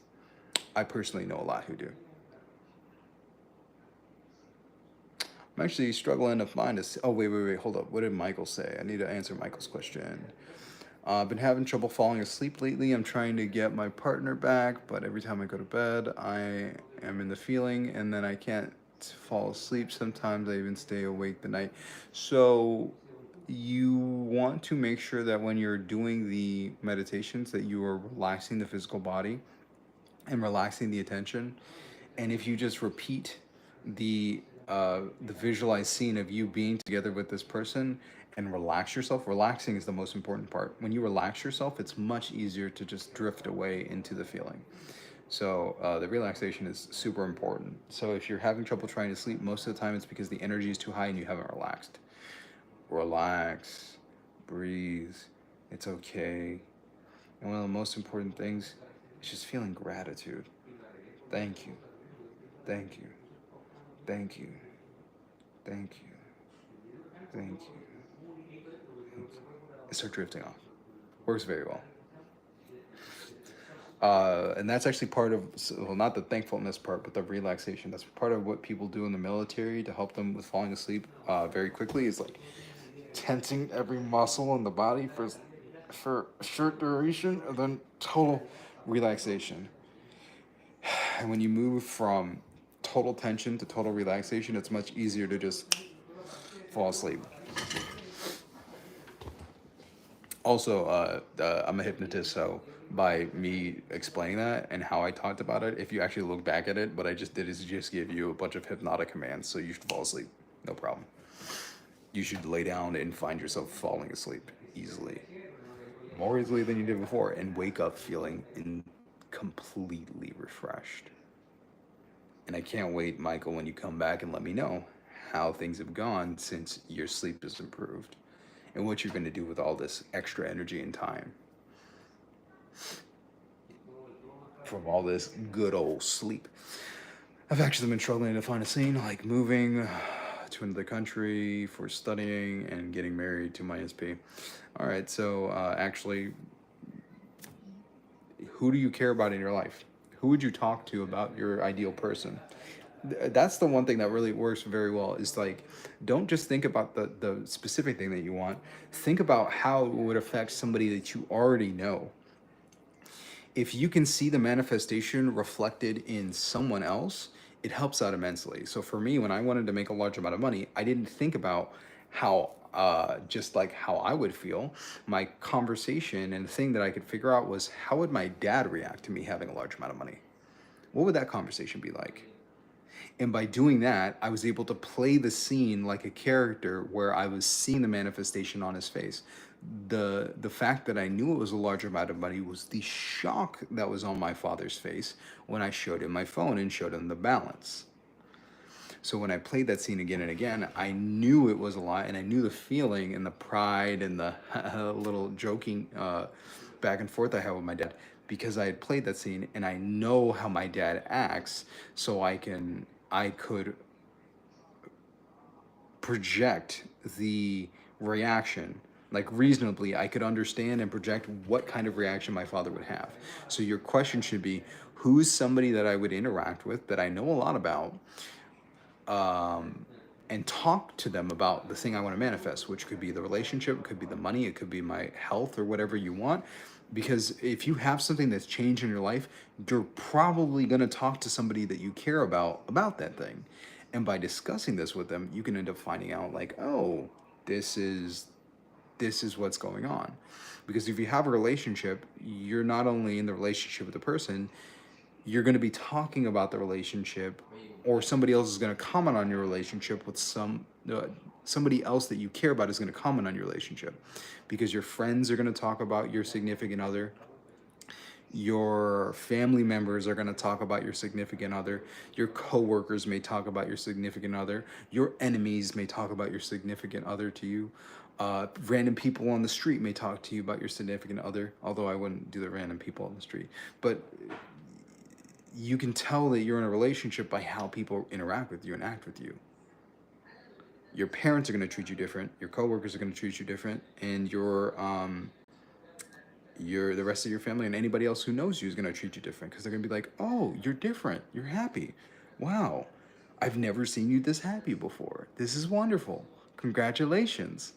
I love the ring. You look so good." When manifesting, you don't keep the frequency all day. You just do it most of the time. I like Norman Vincent Peale's phrase: "You become what you think about most of the time." So it's not that you think about it all the time. You just need to think about it most of the time. You need to feel the emotion most of the time. Your main goal is to feel good throughout the entire day. That's like your number one goal. If you feel good throughout the entire day, everything that you want will come to you. Plain and simple. That's like your top goal. If you do that, everything falls into place. Because that's ultimately what we want, is just to feel good. What's up, Adro Peso? What's up again? So, what does it feel like when you're close to manifesting SP? Any particular shifts where you just knew it was done? The biggest sign when you're about to manifest a relationship is actually a feeling of gratitude, a profound sense of gratitude. No more looking around at anything else in the world. Nothing else matters, because you have exactly what you wanted. It's done.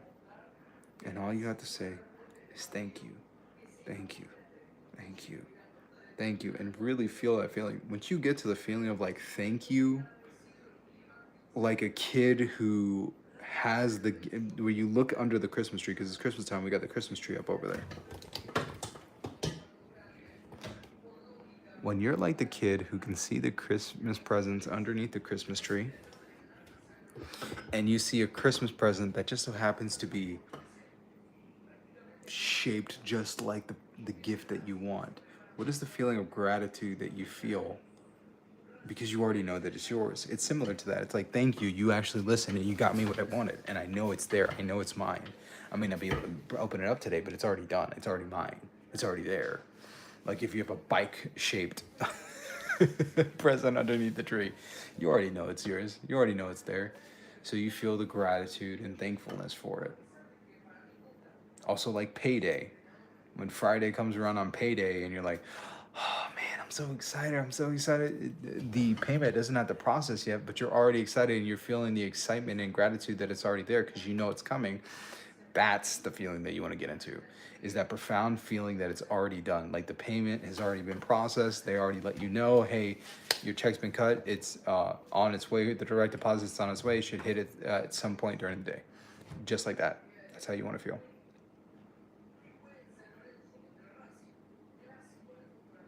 Oh well, if Raven, if you feel like you had secret haters that always told you that you could never do it, that means that it's not the haters that stopped that. It was your thought about the haters that stopped you from doing it, because you still think about the haters who told you you can do it. If you let that go and realize, if I just do this long enough and I decide that it's done, nobody can stop me from selling my art. Like literally, nobody can stop you. If you want to sell things as an artist, nobody can stop you from doing that. And if you do it for long enough and you make the offers to the right people, someone's going to buy eventually. So if you decide, I'm going to sell my art, that's it, period. I'm going to make a living with art, that's it, period. Nobody can stop you. That is like one of the most powerful and profound manifestation thing, like not even manifestation, one of the most powerful beliefs that I've ever found and picked up. You're unstoppable. People can slow you down, they can influence you, but they can never actually stop you. The only people who can stop you would be the cops, and that's usually because they have things that would put you down to stop you. But that's the only thing that they can do, is to like take you out to stop you, or physically restrain you to stop you. Most people aren't going to physically restrain you from most of the things that you want to do. Like in business, nobody's going to physically restrain you from doing most business things. The only thing that's restraining you is just the fact that you just haven't done it, or you just come up with excuses of why you can't. But nobody's stopping you from making, no, like most all of you here on the video, nobody's stopping you from making videos. Nobody's stopping you from making lives. I'm making a live right now. I didn't even feel like really making a live in the beginning, because I was like, oh, my phone's not charged, it's late, I don't know if anybody's gonna show up, I don't know what I'm really gonna talk about yet. But I need to put out a video. I need to put something out. I have to put something out. So I did it. We're here. We're already about an hour and 20 minutes in already on a live stream that I wasn't even planning on doing. What's stopping you? Why haven't you made that video? Why haven't you made the TikTok? Why haven't you made the tweet? Why haven't you started investing? Why haven't you started the business? No one's stopping you, because they can't. Unless they're planning on taking you out of the game, nobody can stop you. Yeah, once you realize that, it's like, oh, nobody can stop me. Why haven't I done this? And then you realize the reason why you have it is because you're scared of something. Congratulations, you just figured out what the limiting belief is. You act in spite of that, and then you realize, oh wait, this is not so bad. Do you know like how much certain things bothered me that stopped me from posting and talking about this stuff? Like, what would people think about me? Would I still be able to work with my clients? What if my clients saw my videos? What if my family saw my videos and they thought it was weird and stuff like that? What if I look weird? Because sometimes my hair is messed up and none of that matters. None of it. Oh, what if I look back? Look at my hair. My hair's up in a messy bun. My beard is a frilly mess. I've had people come on the stream saying that I look like a caveman. I had one person come in the stream who was talking about me being gay earlier.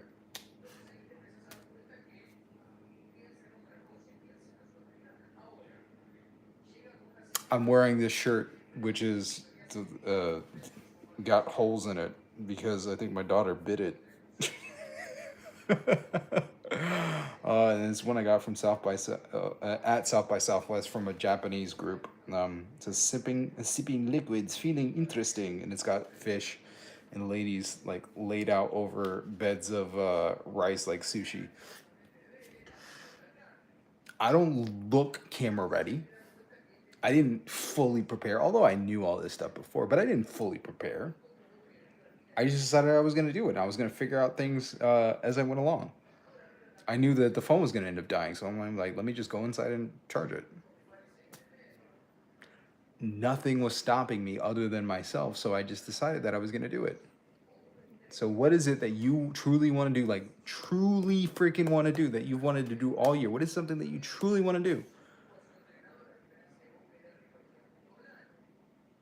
Decide that you're going to do it this week. Do something to move in that direction within like the next 48 hours. Make the decision and do it. Just do it. Just do it. Don't let your dreams be dreams. Can art help manifesting? Yes, that is what the whole point of art is. Art has been at its core since the very beginning a magical shamanic process that has always been used for the process of taking something from the realm of the imagination or the causal reality and then affecting the physical world around us. The first forms of art that we are aware of, that we have records of, are cave paintings. And cave paintings were paintings that were done by shamans in ecstatic states, where they would paint and look at them hunting. So, in the act of going in there and seeing them hunting, they would see a successful hunt and use it for successful hunts. When we think about dances, people would do dances and chants and rituals to bring about good harvest and rain. These are all forms of art. And the most basic, earliest forms of art were meant for transformation of consciousness and transformation of the physical world around us. So when we talk about art, art has always been there for manifestation because that's what art has always been. Now it's, of course, commercialized and people use it just to make money, but art has always been a process of transforming consciousness. That's why art can be used to make people happy, horny, sad, mad, all these different emotions and feelings. That's why we have 50 Shades of Grey. That's why we have everything from 50 Shades of Grey all the way to The Notebook. People want to feel a whole bunch of different things, so they consume the art to change how they feel because they know in the act of feeling that thing, they want to seek that in the world outside of them. So if you watch a movie enough, you're going to end up having that experience, that similar emotional experience in the world around you. That's why I don't watch scary movies anymore.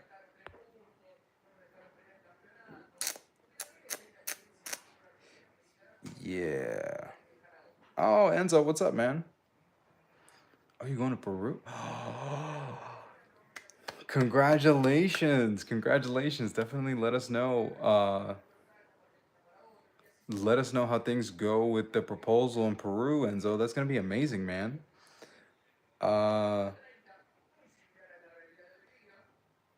yeah, you can so you can actually go ahead. So for Enzo, for you, dude,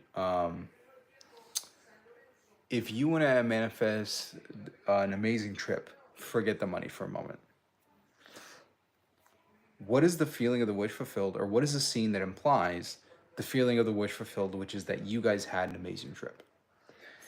The reason why I say what is that amazing scene is if money needs to be there, you will get the right amount of money for the trip.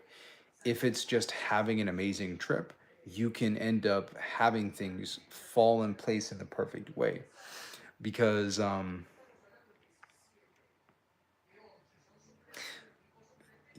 if you insist on certain things happening to get you to what you want, you actually might slow down the process. So for instance, when I wanted to get an apartment when we just had our daughter, and I was in the process for it, I was working on the process of fixing my credit and saving up enough money.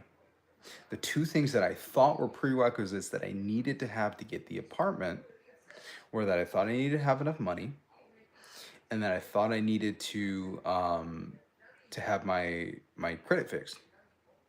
Those are the two things. Two. Did I think about having the money and having my credit fixed? No.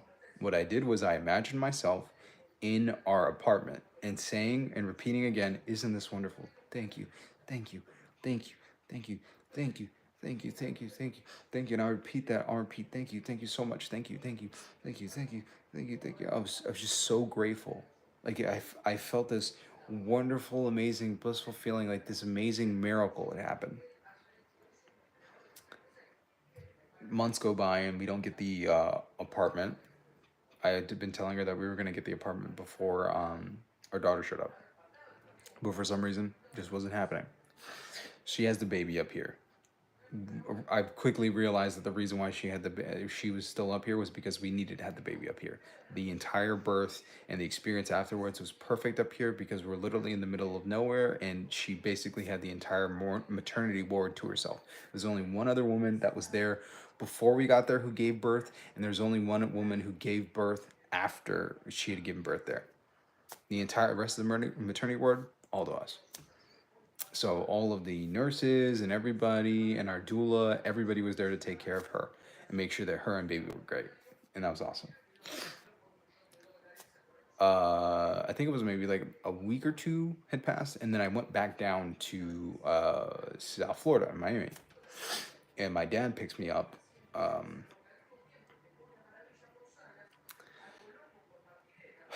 I think I either flew or took the train, and my dad came to pick me up.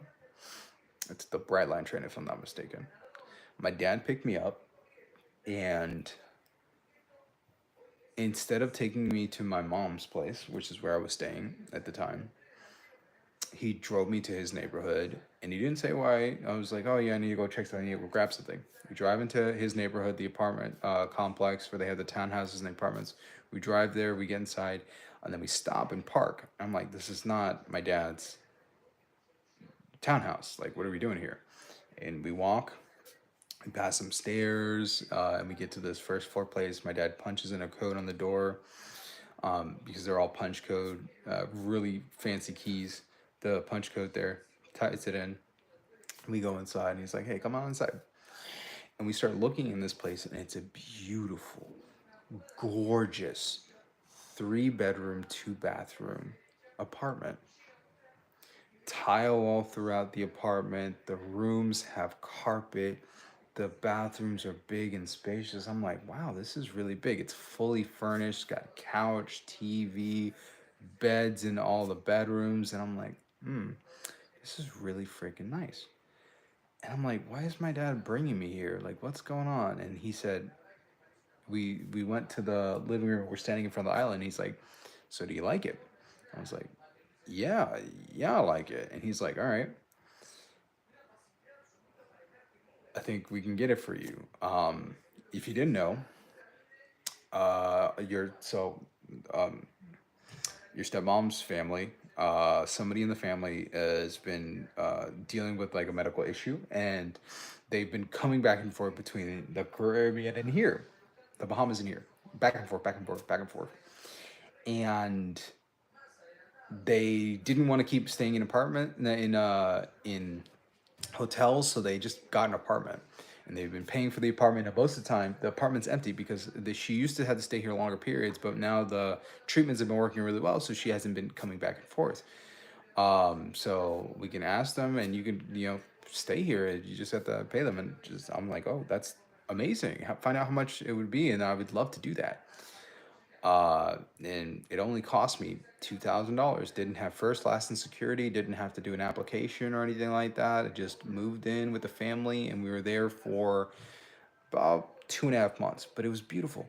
Immediately moved in, completely furnished. I didn't need to buy furniture or anything else like that. All I had to do, the only thing I had to do, was pay $2,000 and move the baby and the family down. That was it.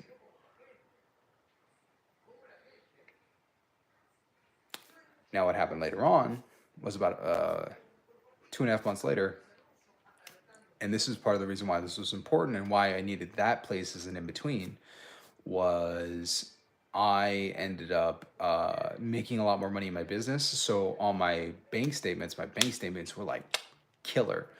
So I was able to qualify, like in terms of like income for any of the units that I wanted. I just needed to have better credit, but I ended up signing up with one of my cousins as a co-signer for the unit. And I was originally going to get a 1-1, and I had already qualified for it just with all that stuff. But we couldn't get a 1-1 because I had my cousin in the unit, signed on the unit, in addition to Stephanie and the baby. So they were like, "Yeah, no, no, no, we have to upgrade you to a 2-2." And I was like, "Do I qualify for that?" And they're like, "Yeah." You make way more than enough. I was like, oh great. So then we upgraded to the 2-2. So the actual ideal image I had was an apartment that was a 2-2. We got the 2-2. We got it. And didn't need all the things that I thought I needed. The only thing I needed was to have the focus on what I wanted, imagining myself in that state, being there, spending time inside of the apartment, and ultimately everything that I needed fell into place.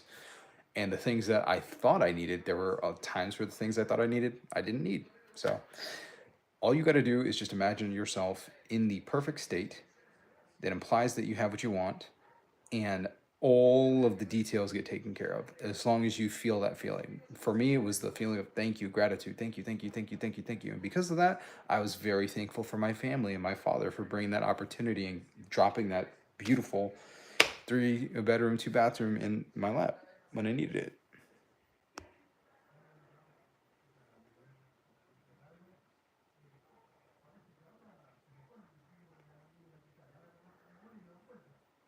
Yeah, so try that out. Same thing for you, George. You could literally do that.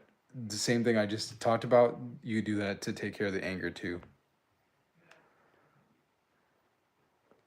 I'm going through and reading everybody's comments. Thank you. This was helpful. I didn't know if that was just me, but I get a random thought about arcane or something.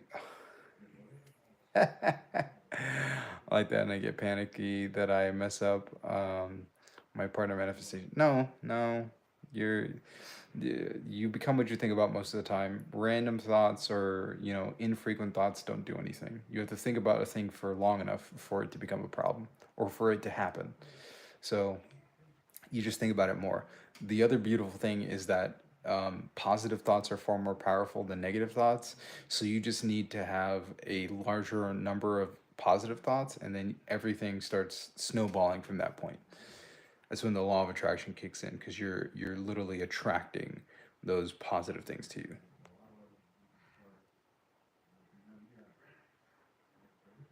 Helen, what's up, Helen? So, do you think then imagining scene from the first person point of view is a must? Some say from third person is okay. Third person is not okay because if you do it from third person, okay, it was actually a very good question, Helen. Um,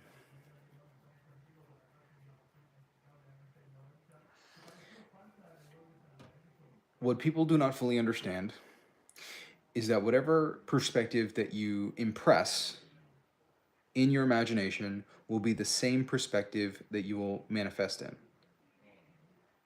As above, so below, so within, so without. So whatever you end up impressing will end up manifesting from that position. So if you're seeing something from the third person view, you will manifest it and not recognize it because you want and expect it to happen in the first person view, but you impress it in the third person. So, like for instance, this is what one people some this is what people do, and they don't even know that they're doing it. Let's say you want a new car, right? New car, and you think of the new car. You think of the new car again and again and again. You start talking about the new car. You start seeing the new car. You start imagining the new car, and you think of the concept of the new car. The problem is you think of the car from the third person. Like you think of the concept of the car and you see the car. Great, it's the car, it's the car, it's the car. But if you see the car, not from inside the car, but you just see the car and it's like distance from you, but like I know we have like a toy car somewhere here. Let's just say like the car is here in the distance. If you see the car in the distance, like in front of you, and that's the only position that you put yourself into when you're looking at and impressing the car in your imagination, you'll manifest the car, but you'll manifest it from that position, which means that you'll see the car on your phone. That's a manifestation. It could literally be in the same space, the same physical. That's actually a really interesting thought.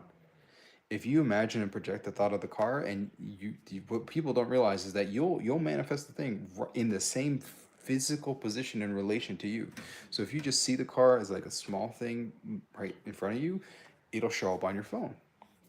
Congratulations, you just manifested the car. from that perspective, which is just looking at the car. If you imagine the car and you hear the sound of it and watch it go, and guess what? If you're driving on the road and you just so happen to see that car drive by or you see the car drive up next to you, guess what? You just manifested the car. And that's why people who are in the process of like imagining stuff like cars and things like that, they start seeing the car everywhere. Why? Because they didn't really think about what they wanted to manifest, and they're making impressions of seeing the car, and the car is showing up and it's driving past because they didn't imagine themselves in the driver's seat of the car driving the car. So if you want a car and it's your car, you're going to interact with the car, and you want, let's say you want a car, you have to see the car from the position that would imply that it is your car. And there are a couple of positions that absolutely imply that it's your car. And it's a different way of interacting with it. Sitting inside of the car, driving the car, cleaning the car. So like getting down and like actually using the little vacuum and vacuuming up the car at a car wash, opening the trunk and putting or taking something out of the trunk. You got a car? Well, you're probably going to end up taking that car to do grocery shopping. So one of the imaginal scenes that you can have is you taking groceries out of the car or putting groceries into the car. Why? Because that's it's such a mundane thing. That's an everyday thing that everybody does. Well, not everybody, but most people end up doing. So why not just do that? Imagine that. You got a car, imagine yourself driving the car through a drive-through. Imagine pulling up to your house in the car. All of these things are things that you can only do if the car is in your possession and it is your car. And if you make the impression for it, the only way for that to happen is if you have the car. Now, sometimes what will happen is that you will drive the car, but it'll usually be something like the car's a rental, or maybe somebody else lets you borrow the car, which has happened to me. So if you want the car to be yours, you have to imagine the feeling of ownership for having the car attached to it. But if you think about owning it for long enough and driving it, it'll be yours. So yes, you have to imagine from first person, because if you don't, you'll manifest it and you won't recognize the manifestation. Same thing for kissing in relationships. If you imagine kissing and it's like at a distance, you'll watch people kissing, which is what you'll see in romantic movies. Or you'll go out in public and then you'll see a couple do a little smooch right next to you.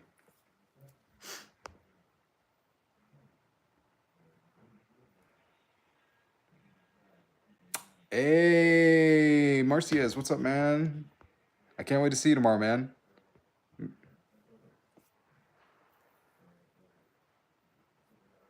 Hmm. You're very welcome, Pedro Peso. Yeah. I know it's annoying sometimes when I'm right, but yeah. Yeah.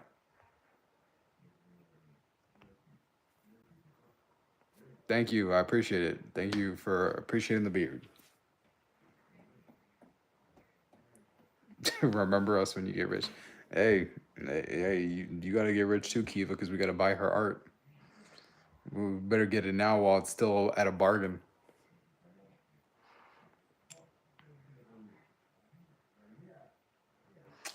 Marcius, yeah, I know you're not a fan of manifesting text or just phone calls. However, I gotta ask, what's wrong if I keep manifesting the wrong people? Ooh, that's a really good question, dude.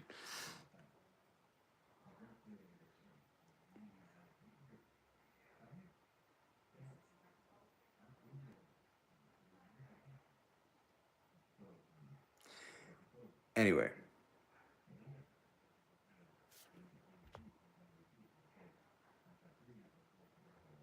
thank you, Michael.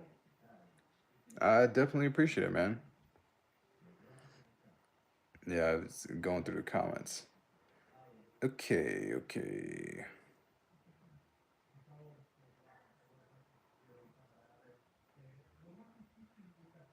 Just timed you out, bro. Well, not you, Michael, but like the person who was the YouTube guidelines. All right, what's okay.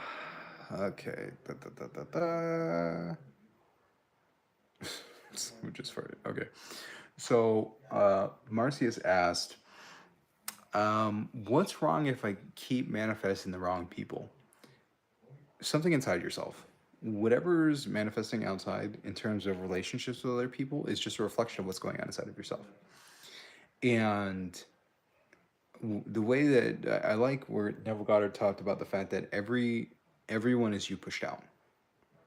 Love that concept. Everyone is you pushed out. And when you shift into that state where you think that everyone is you pushed out, whenever you see a person and you feel a certain way, understand that it has nothing to do with them outside. It has everything to do with you. Think of the world as like a mirror. If you go to a mirror and you look at a mirror and you see like you look weird, like with my hair up and all this stuff, you look weird. You're not going to get mad at the mirror. You're not going to have an argument with the mirror. You're going to do something about yourself because the only thing that you looking at the mirror is supposed to do is supposed to let you know how you look and that you need to change something. So when you look at people around you as a mirror, if they act a particular way, don't look at them or get mad at them or get angry at them. Take them as a mirror and look at yourself. What is going on inside of myself that is making this person act this way or attracting this kind of person to me? Why? Because out of the billions of people, if you're in the United States, out of the 333 million people who happen to be in the United States, for some strange reason, I just so happen to leave the house at this particular time and bump into this person. Out of all the people that live in this city, out of the hundreds of thousands and millions of people who live in the city, I just so happen to be in the same place as this person at the same time, and for some reason we have chosen to look at each other, connect, and have a conversation. Why? Out of the infinite space and out of the infinite possibilities of places that I could be and people that I can interact with, why is this happening right now? And notice what's going on inside of myself. Why did I attract this experience to myself?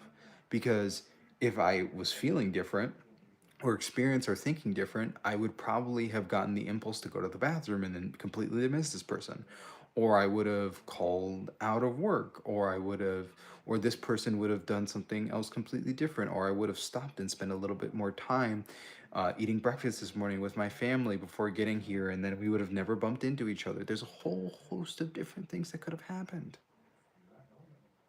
Whole host of things that could have happened. So if you ask yourself and take responsibility, this person is acting this way because of something that's happening inside myself. If I change how I feel, and this is very powerful because once you do this, you will be shocked at what happens.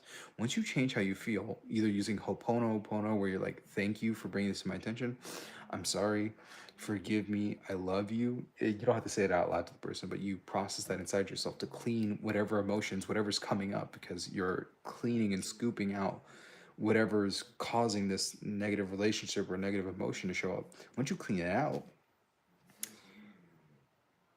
the person will either change how they're acting towards you, become like a completely different person in interacting with you, or they just disappear. They can no longer be in your space. They quit their job, they move away, or they leave. Whatever that happens to be, they're just gone. When you take care of how you feel emotionally, any people who happen to be negative influences just fall off. They don't feel connected to you. They have nothing to interact with you for. And I say that to people and they're like, okay, but then they do it and watch it unfold and it's like, oh wow, you're right. That person's gone. I didn't think that would happen. It happened so fast. Yeah, it happens. It works. It's pretty cool. Let's try that out. Mm-mm-mm-mm.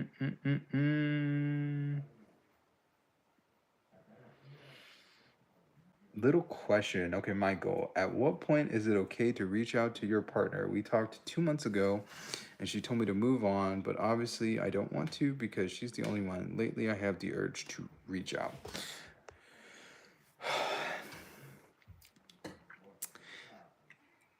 These are some of the things that become very difficult for me to give advice on for most people because the advice is dependent on something that's happening to you. How are you feeling? Because there are two types of impulses that happen.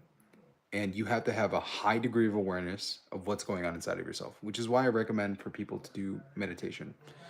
If you're aware of how you're feeling inside, then you can make the decision about whether or not an impulse is the correct type of impulse to make. So if you're feeling the urge to reach out, it's coming from one of two places.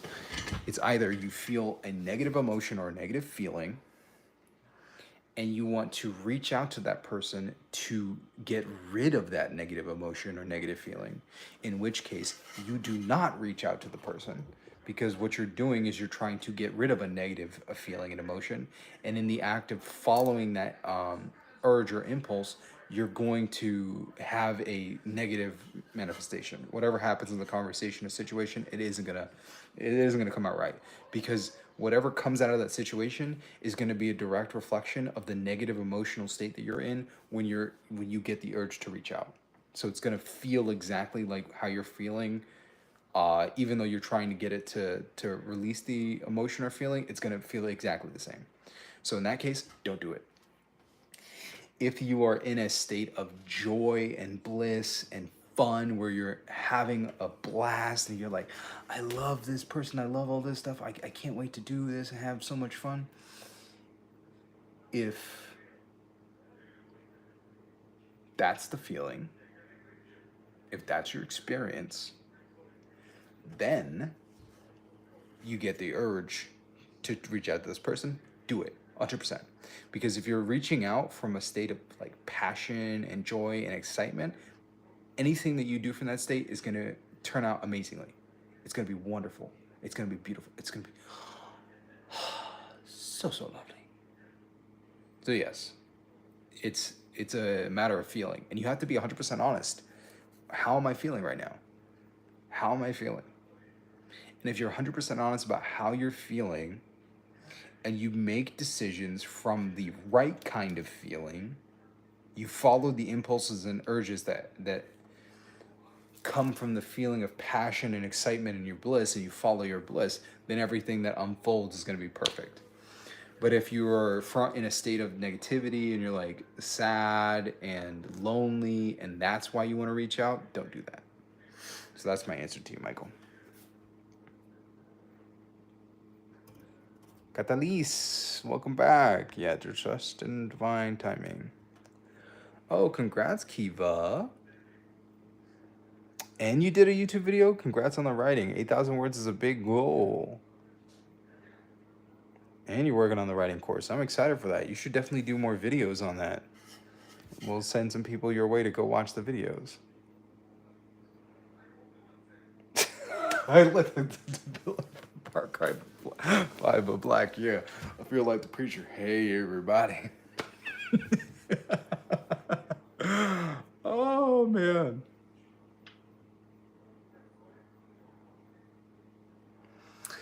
Actually, Plate of Speg made a good point. Yes, manifestation. Except now AI in your phone be messing it up.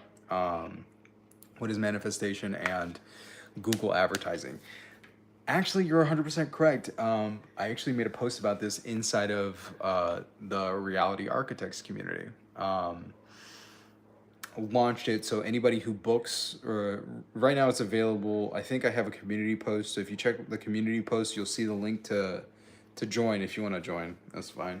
I'd love to have you there, because we have all of my one-to-one and my premium one-to-one coaching clients, and then the people who got single one-to-ones in the current deal. They're all inside of the community sharing their wins. And I just made a post where I was talking about how part of it was about spell casting, and how marketers like me are paid to control people's behavior. And when we talk about manifesting, the art that you consume is what creates your behavior and creates the world around you. And I'm a magician. Not like I do rituals or mess around with like spirits and and cast hexes. No, I don't do any of that. But what I do is I use language to use this special power of language to compel people to do things. I know how to use language to make people listen, to catch their attention, to guide their emotions, to make images show up in their mind and to create specific feelings in their body and ultimately move them to take a specific action. As a marketer, that's magic. I can use words to change people and to control their behavior. And the Cambridge dictionary definition of magic is the use of special powers to influence the physical world to do the impossible, to do what can be considered impossible. And that's what marketers do. I get paid to conjure money. I get paid to move people from being uninterested in something to be like, oh, you know what? I actually want to buy this, and to be a money mancer where the money goes from their bank account into the other people's bank account and they get, of course, the product. So I make sure that the people I work with have really good products and really good services, because you can use these powers for evil to just compel people to give money, which is not the best thing to do. But I can't, as a marketer, I can't work just based on theory. To be effective, I get paid to make change happen. I get paid to know this stuff. And because I get paid to know this stuff, I have to know what is going to happen in terms of human behavior with mathematical precision and how to test it so it happens. So when I talk about using language, language is an art form, and when you use language to compel people and to persuade them, it's a magical, mystical art that changes the internal structure of the body and the world around them. And that's why copywriters, really good copywriters, are magicians, because they are conjuring images in the minds of others using telepathy, essentially, and getting people to imagine what things would be like by having this product or service in their life. And if you know anything about art, you know that the act of consuming art quite literally changes the structure of the universe. If you think a thought, your nervous system, you got your dendrites. When you think a new thought, a new neural pathway is built. If you think that thought again, it gets bigger and bigger and bigger and bigger and bigger until you have what's known as a bunk, which is like a thick set of dendrites which are together, which can fire automatically, and that is a habit, also known as a belief. And what's funny is, you know this, all of you know this. If you went to high school and studied basic biology, you know that thoughts create dendrites in the brain and change the structure of the brain. But for some strange reason, people haven't made the connection with the fact that if you think a thought and you make new dendrites in the brain and you change the structure of the brain, that's what neuroplasticity is. You're changing the structure of the brain. That quite literally means that thinking creates physical matter. It changes the structure of the physical universe, because last I checked, your brain was part of the physical universe, is it not? Correct me if I'm wrong. Does your brain exist outside of the three-dimensional universe in space and time? No, it doesn't. So when you think a thought, your thoughts quite literally create matter and alter the structure of the universe. A thought that you think again and again and again literally creates a physical structure in the world around you. It just so happens to be localized inside of your head. So your thoughts really do matter. Your thoughts make matter. They create matter. Your mind is not a derivative of the mind. It is literally creating the mind, which is really cool. So when we talk about manifesting, part of the reason why people manifest the same things again and again is because the stuff that they consume on a daily basis causes them to use their memory and to manifest the same patterns again and again. And when you look at the art that people consume, you begin to understand why people manifest the same stuff again and again. So let's think about this. Number one, the algorithm. If you're consuming content on social media will quite literally give you more content based on what you've consumed before. Always. That's what they do. That's what it's designed to do. So, because when you look at the algorithm, what it's actually doing is it's analyzing the videos that you watched before, analyzing the transcripts and all the other points of metadata, and it tags the videos that you've consumed in your watch history and says, huh, well, this person likes Neville Goddard, this person likes manifestation, this person likes psychology, this person likes spirituality. So, you know what we're gonna do? All right, they're tagged for this. So, if this video comes up, now I'm on this stream. So, while they're scrolling through, going through all this stuff on their YouTube feed, we're gonna serve them up this video because it just so happens that this person talked about all these different points. So we're just gonna serve up this video to them. Oh, you subscribed to this account? Oh, they're live. So here, now you're in the subscription feed. And it's quite literally based on everything that you consumed before, which means that it's a pattern. They're going to serve you up the same things. If you watch stuff on Michael Jackson, they're going to give you more Michael Jackson. If you watch stuff on Future, they're going to give you more stuff from Future. If you watch Tom Petty, they're going to give you more Tom Petty videos. Why? Because you've consumed it before and they know you're going to consume it again, which means that they just have you on a loop where you're consuming the same things again and again and again and again. And if you were to take the transcript of your entire day, you took the transcript of every single video that you watched, all the lyrics from all the songs that you've listened to, and your internal dialogue throughout the entire day and all the conversations you had, and you laid it out in a huge transcript, what you'll notice is that you have the same patterns. You'll have the same conversations again and again and again and again and again, and the same emotions again and again and again and again and again. And if you look over the entire week, you notice that the patterns repeat again and again and again and again in a vicious loop, in a vicious cycle. And part of the reason why you just have your life that looks the same is because you just haven't stopped consuming the same stuff that you were before. If you feel negative and you feel bad, most of the time it's because what you consume makes you feel that way. And it's funny because you'll have people who we went to Disney Springs yesterday, and on the drive there, Stephanie was feeling sad and blue, and guess what kind of song she was listening to? Lana Del Rey. And it's so sad. It's like, oh, and people say, oh, I feel that way, that's why I listen to that music. It's like, no, you listen to that music so you feel that way.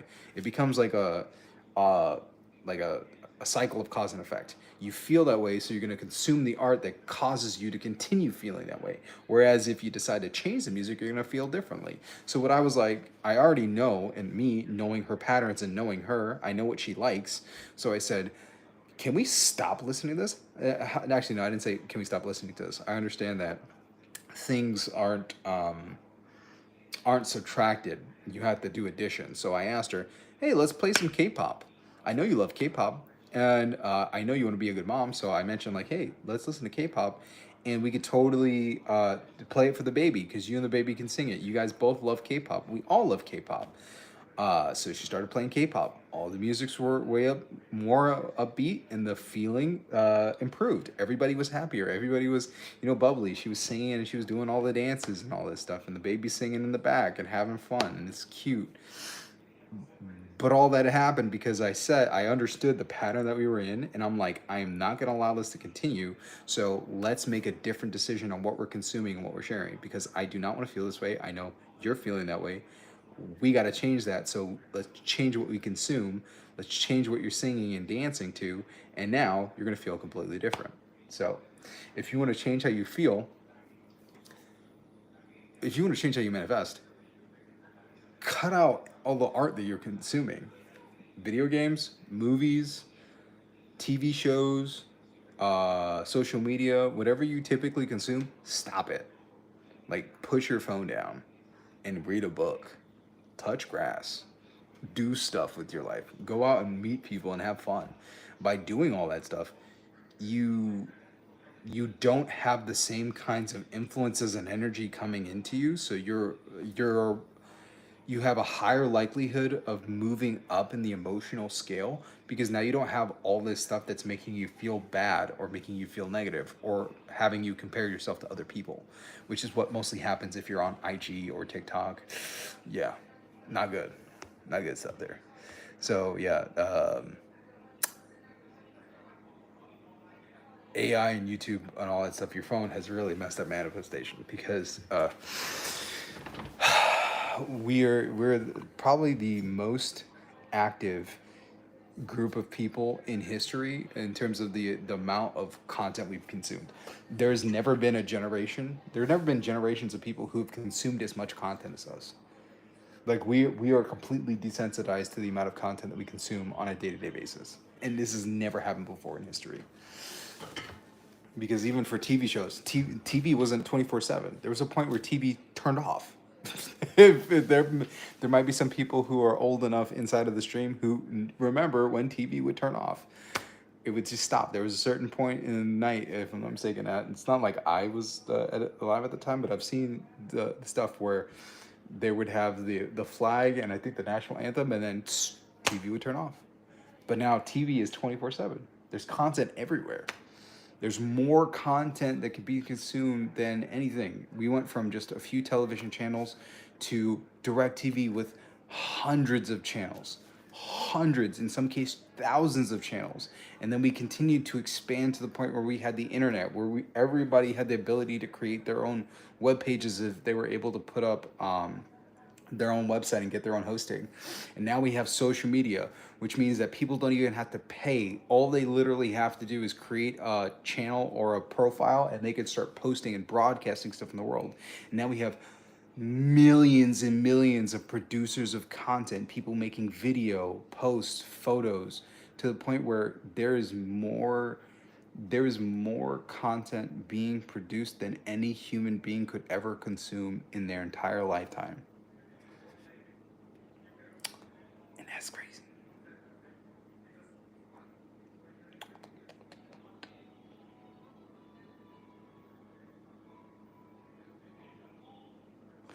Okay, so that was actually a really good question. Somebody asked, why do you say you can daydream and feel it, whereas others say loop a single scene?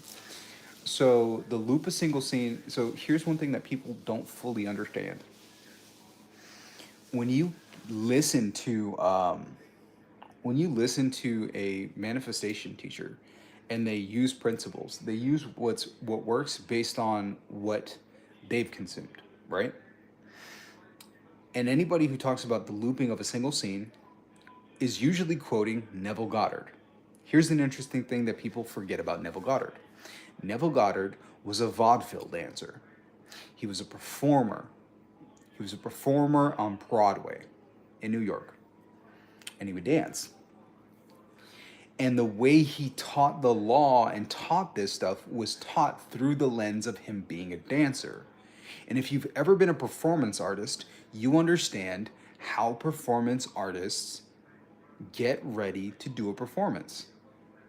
They go and they understand the scenes that they have, and they'll choose a scene that they're going to work on if it's a particularly difficult scene, and they will run the scene in rehearsal. They'll do it again and again and again and again, and each time they do the performance, it's more emotional. There's more emotion. The point of them doing the moves is so that they know, their body knows which way to move at this particular point in time to the music. So they're looking for these cues, and they're getting better at it, so they don't have to think about it, and they could put more emotion into the performance. So for a dancer, it's continue the dance moves until you get to the point where you really put the oomph and the emotion behind what you're doing. So you're not physically thinking about the movements, you're just pouring your emotion into this so the audience can feel the emotion that you're doing. So when we hear Neville talking about looping the scene, it's because it comes from his background as a dancer and a performer, which is the rehearsal. He used the rehearsal to get really good at his scene so that he could do the performance perfectly without having to think about it, and it felt right and it felt good. He conveyed the emotion. Anybody else who quotes Neville Goddard with that usually doesn't understand that context. Neville mentioned it because it works, and he also combined it with the biblical concept of going to sleep, of releasing the thing when it goes to sleep. This is not the only method that you can use to produce what you desire. There are many different ways to do it. I do recommend the looping thing as you go to sleep because I do know that it's effective. But for certain people, it's not an effective method. Because if you don't have that thought process where you know to do the repetitions and you can do it enough times and you can do it before going to sleep, then tells people don't do that. Because there are tons of people who struggle with trying to do the visualization and then they end up falling asleep or their focus doesn't work. And telling them to do that again and again is usually futile because they just give up. They figured they can't do it. They spend too many nights trying it and then it doesn't work. And then there's shit out of luck and it sucks. So one of the things that I've learned from other people and that I've used myself is that if you really like a thing, it's not only going to be impressed at night. You can impress it during the day, where you can daydream. And for me, the reason why I talk about daydreaming is because I've daydreamed a lot. It's been a very big part of my life. I'm a writer and a storyteller. I love writing and telling stories. I've done it since I was a child. I remember being in elementary school and coming up with different stories and spacing out during class at Montessori in like the first grade, second grade. And I remember sitting there, looking off and getting bored in class.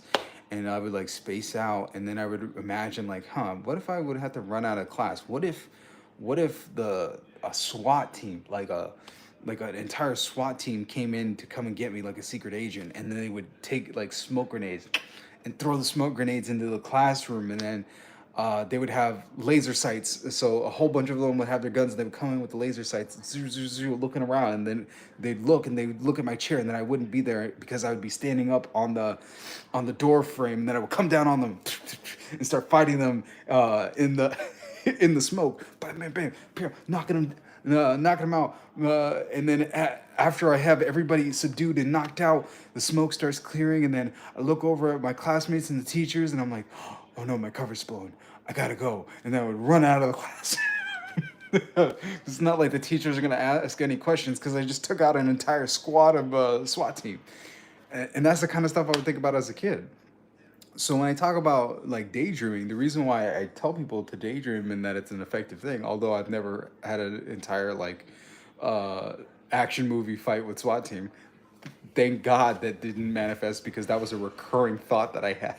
That was a recur. I literally went through like the whole full thing for it, so I remember that vividly. Um,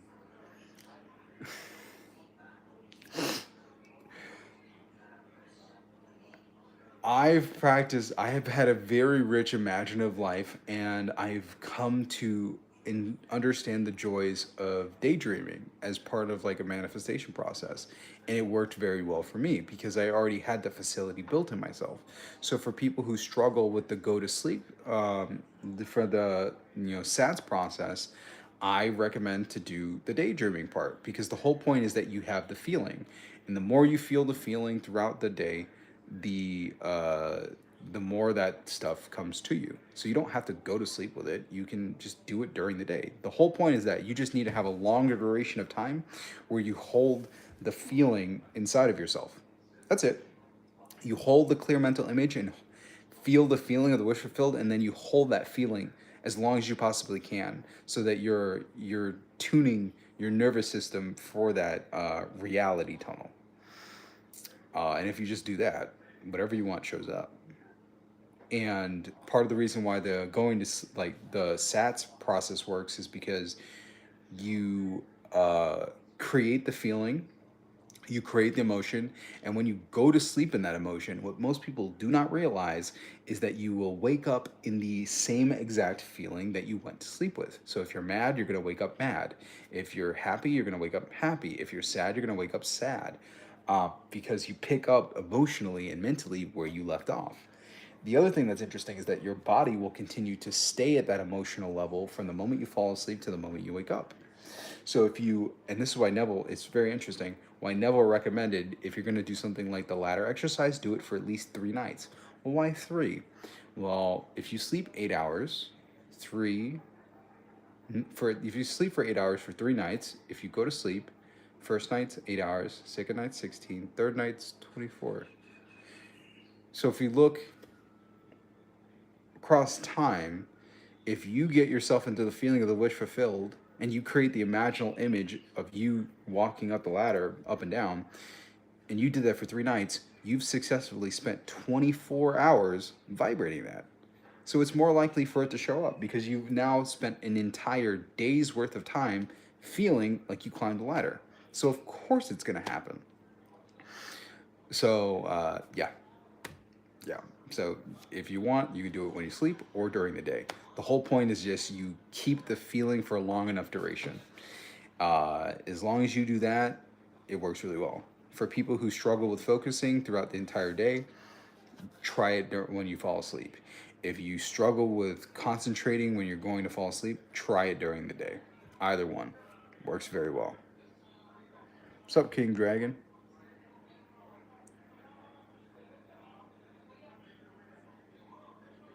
HarperCollins. Yeah, that'd be cool.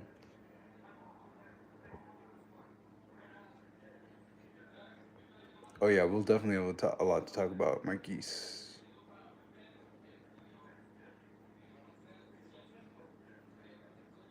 Yeah, the hard work is the actual writing of the book. So I'm glad that you're doing it. Afterwards, everything's a lot easier.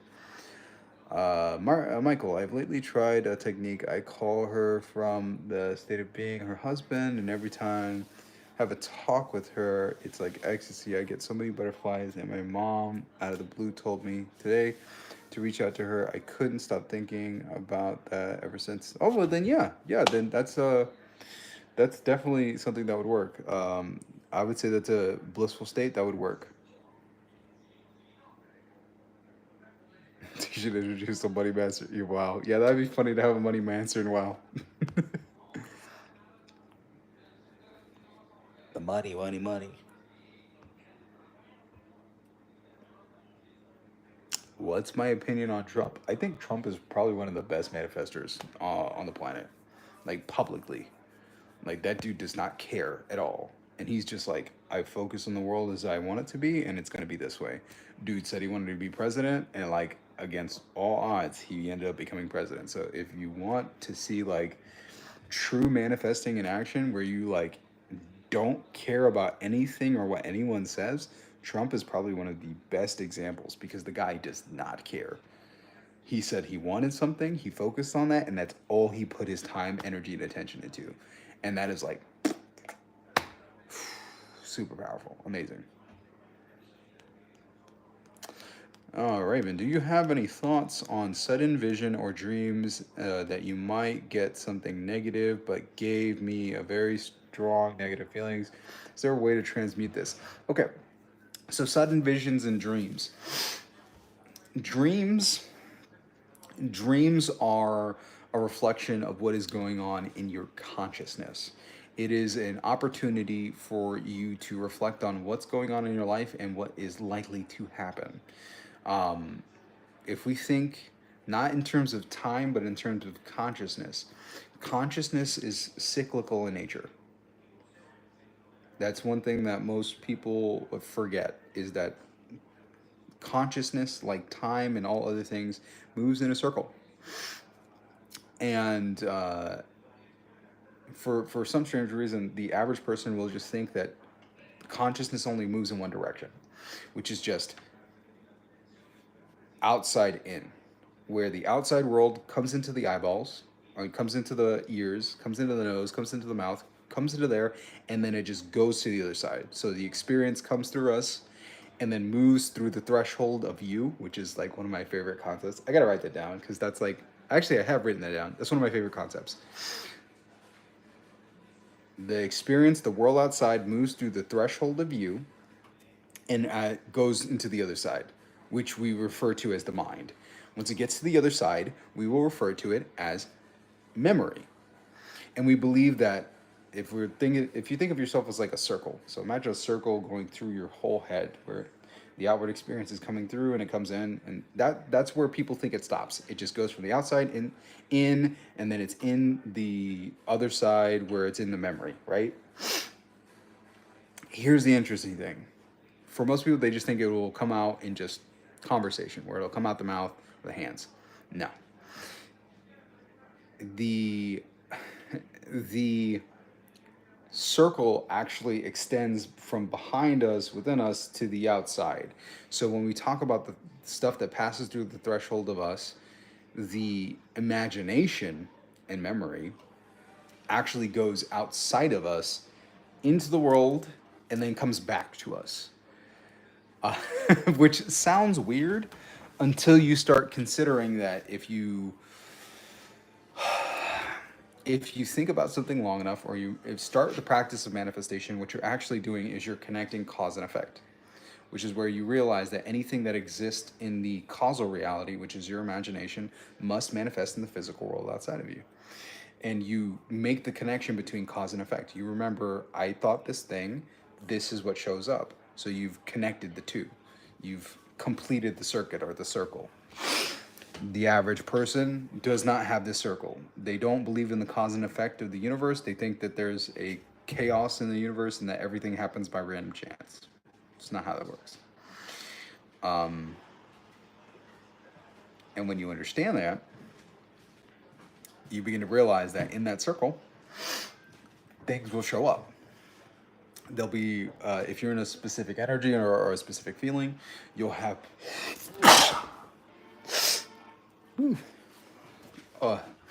if you're in an energy, you'll have, do you have oranges, baby? Oranges? Yeah. Yeah. Can I have an orange, babe? Thank you. How are you feeling? Good.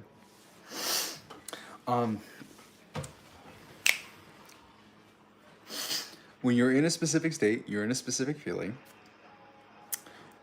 the energy will begin to make impressions in your consciousness. So you'll have memories and imaginings that are a reflection of this feeling. When you are dreaming, you are fully in the causal space, which means that anything that is currently present in your energy, in your space, in your consciousness will be reflected in that experience. Which is why you'll see things that you recognize. And the interesting thing about dreams is that you'll never see a face that you don't know. All the faces that you see in your dreams are all from your memory. You've seen these people before. A large number of them will be people. Thank you, baby. A large number of these people will be like background characters or people that you may not recognize because you just didn't put too much attention on them. But you've never imagined a face that you haven't seen. It's not possible. So, with that in mind, the interesting thing is when we talk about using your dreams or your memories to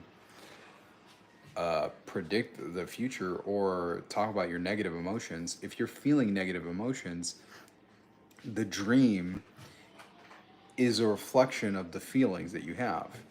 If you continue to feel those negative emotions and feelings and don't address them, they'll manifest in the world around you. They'll happen. Good morning.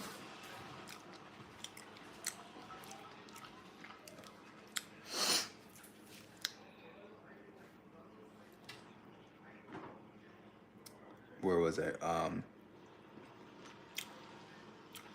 So when you have negative emotions that are related to dreams or sudden visions, they're supposed to be reflections. You don't have to continue on that path. You can make a decision to cleanse that emotion, to cleanse that negative thing, so that you don't deal with what you had imagined or that thought was going to come up, which is actually interesting because that's very related to what happens with psychics. Because what psychics are doing is they're not actually predicting the future.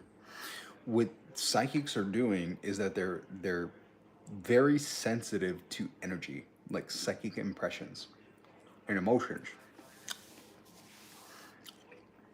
So what they're actually doing is their spiritual senses or their astral senses are tuned enough and open enough and receptive to the impressions that are around a person. So what they're doing is just kind of like how we would smell a person who's close to us or see a person, or if we get really close to them, you could taste a person or hear them. They're listening or feeling what's coming off of that person.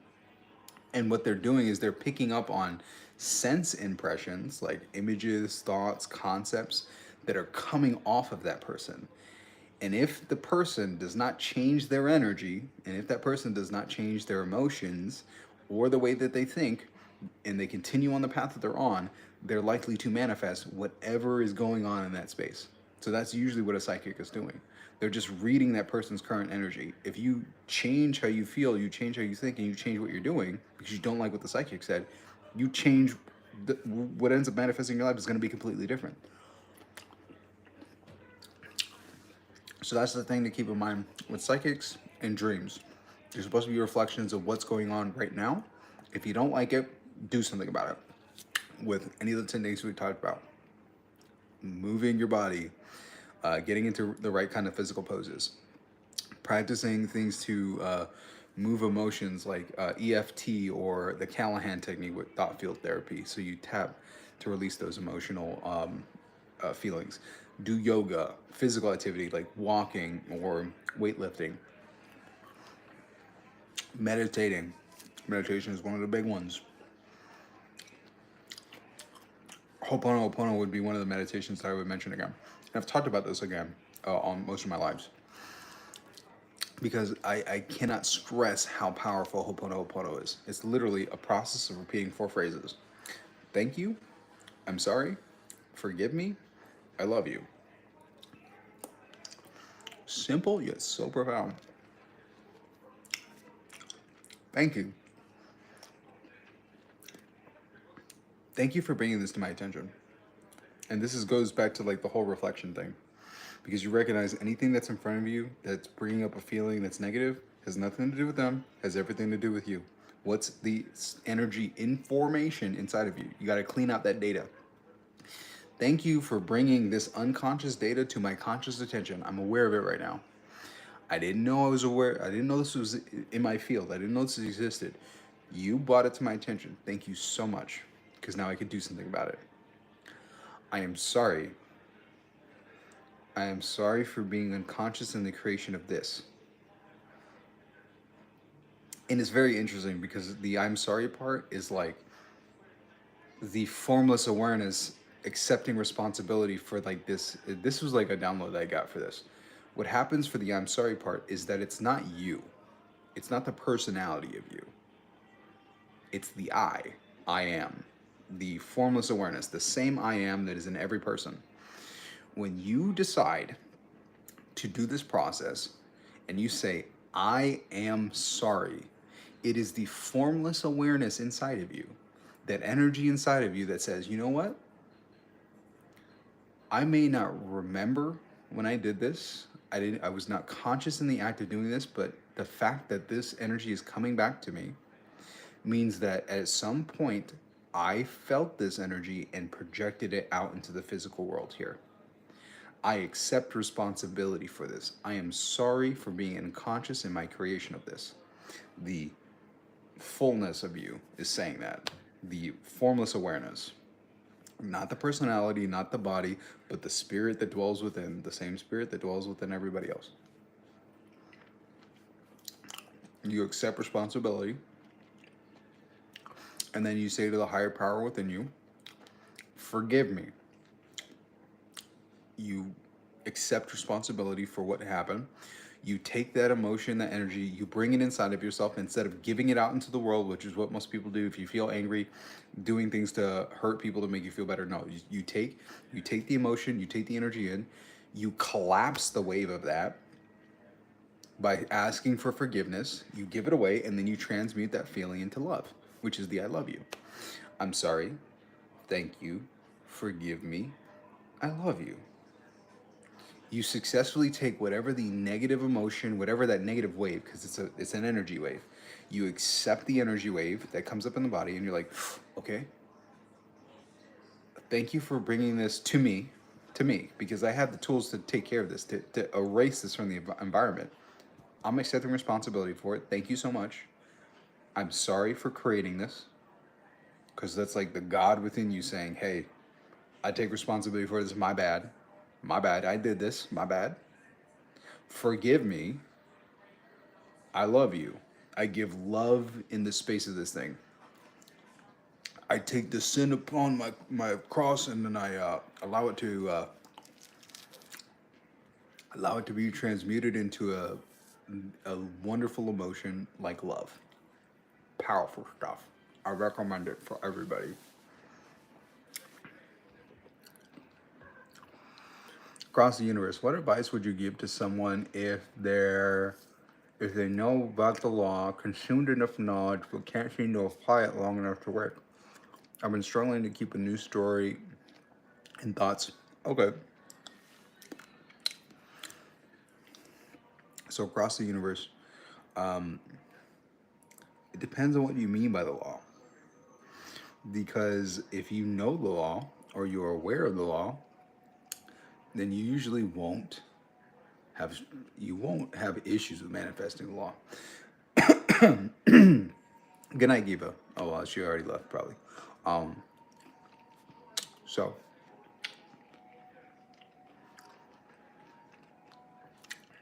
when me or other occultists refer to the law,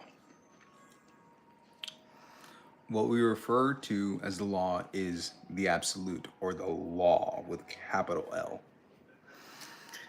The absolute is a completely different principle. It's an interesting concept of which we know and understand that all things spring from.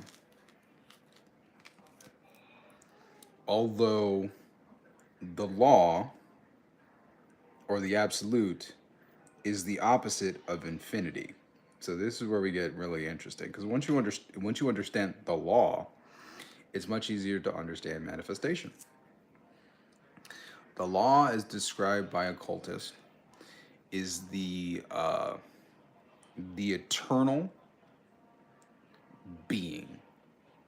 It's the eternal sense of being. And with the law,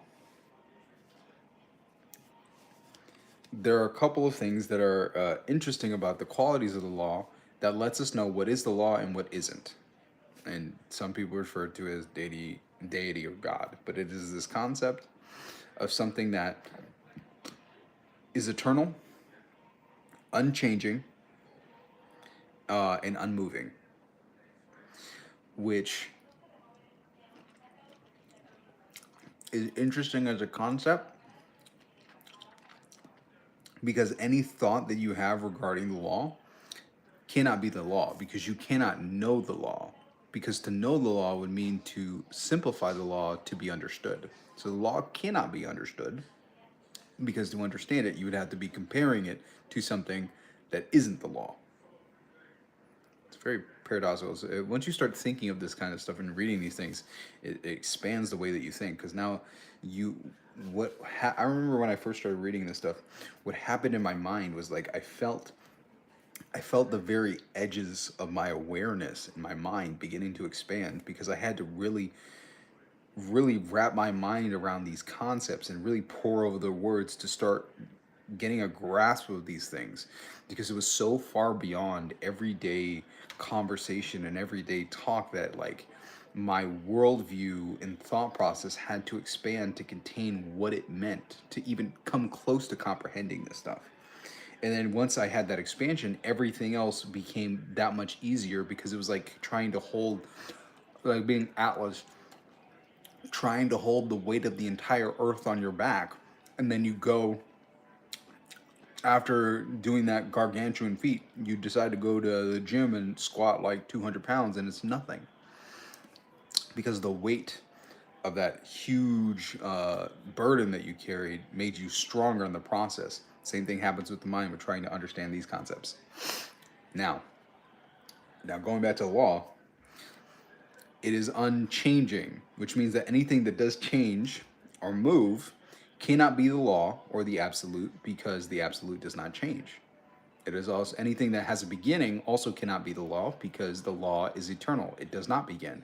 Beginning is something that happens with infinity, which is our existence here. The movement of the void, the no thing. Also a very interesting concept, which is the void space, which is now much easier for people to understand because we have things like video games and holograms and VR, which makes it far easier for us to understand these concepts. So imagine you place yourself into a VR headset, you put the headset on, and then you see a grid around you that shows you the planes, the space above you, the space below you. And while you're in that headset, in the darkness of the space around you, any shape could be projected. When you're looking into your headset in VR and you see darkness, what you're looking at is a no thing. It's a space which could quite literally have anything in there. You could create a T-Rex, a dinosaur, a waterfall, a car chase, anything that you can think of, anything that you can imagine can happen inside of the space in the darkness of the goggles, whatever that box happens to be. Because to construct a video game in VR, there has to be a box which you're placing the camera and the character within, and the person gets to look around from the inside of this box. If you were to take that cube, that space where the entire scene is made for the game, you would understand that it is contained within a no thing, a space full of pixels and colors which could accommodate and create any sort of shape, any sort of form. That is the same structure of our physical universe. We recreated the structure for the physical universe, which is a no thing. It is a physical structure, a formless substance, the dark void. So when you close your eyes, what you're actually looking at is the dark void of creation, the primordial soup, through which any form can be impressed. When you have your eyes closed, you could literally see anything. You could see any person. You could see any place. You could see anything. If you want a car, you don't need to go out and get a car. You don't need to pay for the car. You could just have the car there. The car exists. And if you have enough focus and you have enough images or things in your memory of the car, nobody can stop you from sitting in the car, from driving the car, from washing the car. And it's not like the void changes. The void is just is the space in which infinite possibilities exist simultaneously, because the darkness in your eyes never changes. It's always the same. But you can impress any form or thing inside of it and make it manifest in your imagination. So when you think of that and understand that, it's much easier to think of manifestation and the law, because what you're doing whenever you're using any sort of manifestation process is you're focusing your consciousness and your mind to craft a form in the formless substance and hold it in that formless substance long enough to make that impression.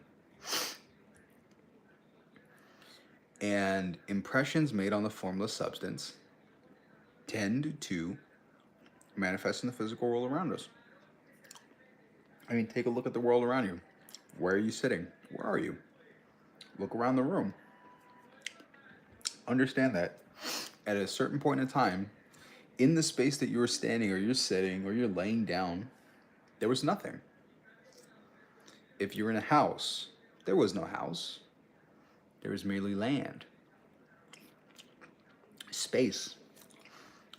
Even wilder if you're like on the second floor, third floor, or higher up, or you're quite literally floating in space.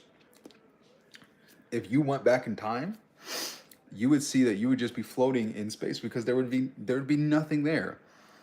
Which means that at a certain point in time, somebody had to look at that empty space, and while looking at that empty space, they decided, I am going to build something here. And in their mind's eye, or in the mind's eye of the architect, they looked at this space and saw a building. Somebody had to look at empty space and see a freaking building. They had to see all the walls, they had to see all the doors, they had to see the stairs, they had to see the floor, they had to see the ceiling, they had to see everything.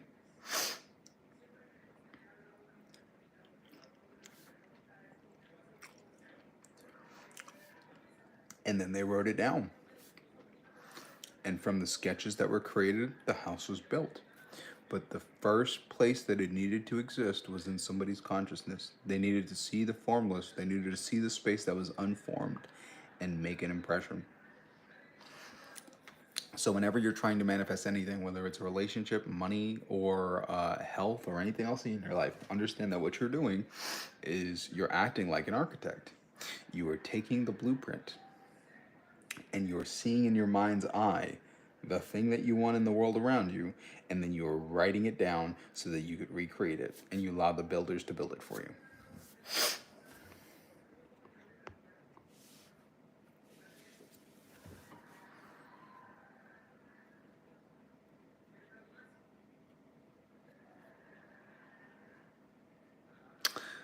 Michael, good question. So subconsciously, there's certain words that I explain differently because I want everybody to be on the same page. So when you say subconsciously, and when I say subconsciously, when I refer to the word subconsciously, I think of the letter I. You know, a lowercase letter I where you have the dot and then the line underneath it. When we talk about the conscious mind, I think of the conscious mind is the dot, the I, which would be the head. Your head, anything that takes place in or refers to the head would be the conscious mind, which means anything that you say, anything that you hear yourself say, which is your self-talk, and anything that you imagine in your images. Those are all conscious because it requires your focus. When I say the subconscious mind, or we're talking about the subconscious mind, I think of everything below the neck. So when we say subconsciously, what we're referring to is anything that does not require language. It is just experiential. Because can you really put into words the feeling of hunger? You don't need to. You just feel it. And doesn't that compel you to do certain things? Like, think about feelings, just pure feelings. If you need to use the bathroom, you get the urge and the compulsion to relieve this, and then it's a feeling, and then you go out and do something about it. But there are no words that are spoken. It's just a feeling, and then the action flows from that. So when we talk about subconsciously, just understand when I'm talking about it or talking to other people about it, we're talking about everything below the neck. So when you say subconsciously acting out, what usually is happening is that you feel uncomfortable, you feel unhappy, you feel anxious, which causes you to act a certain way. Or the fear, which is a feeling. So you're like, I feel, so when you say you fear something, usually it's, I feel this feeling in my gut that makes me feel uncomfortable, so I act or speak in a certain way because of that feeling in myself. And when that comes up, my answer to you and suggestion is, number one, become aware of those feelings that happen in the body, and then do something about it, which is what this whole live is about, which is taking care of negative emotions. So awareness, and then do something. Two things for subconscious fears.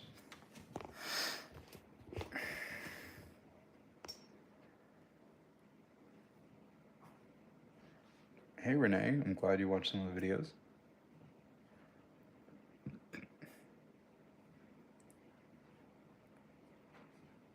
Okay.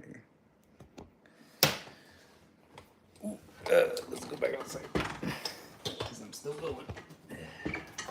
We're nice and charged up now.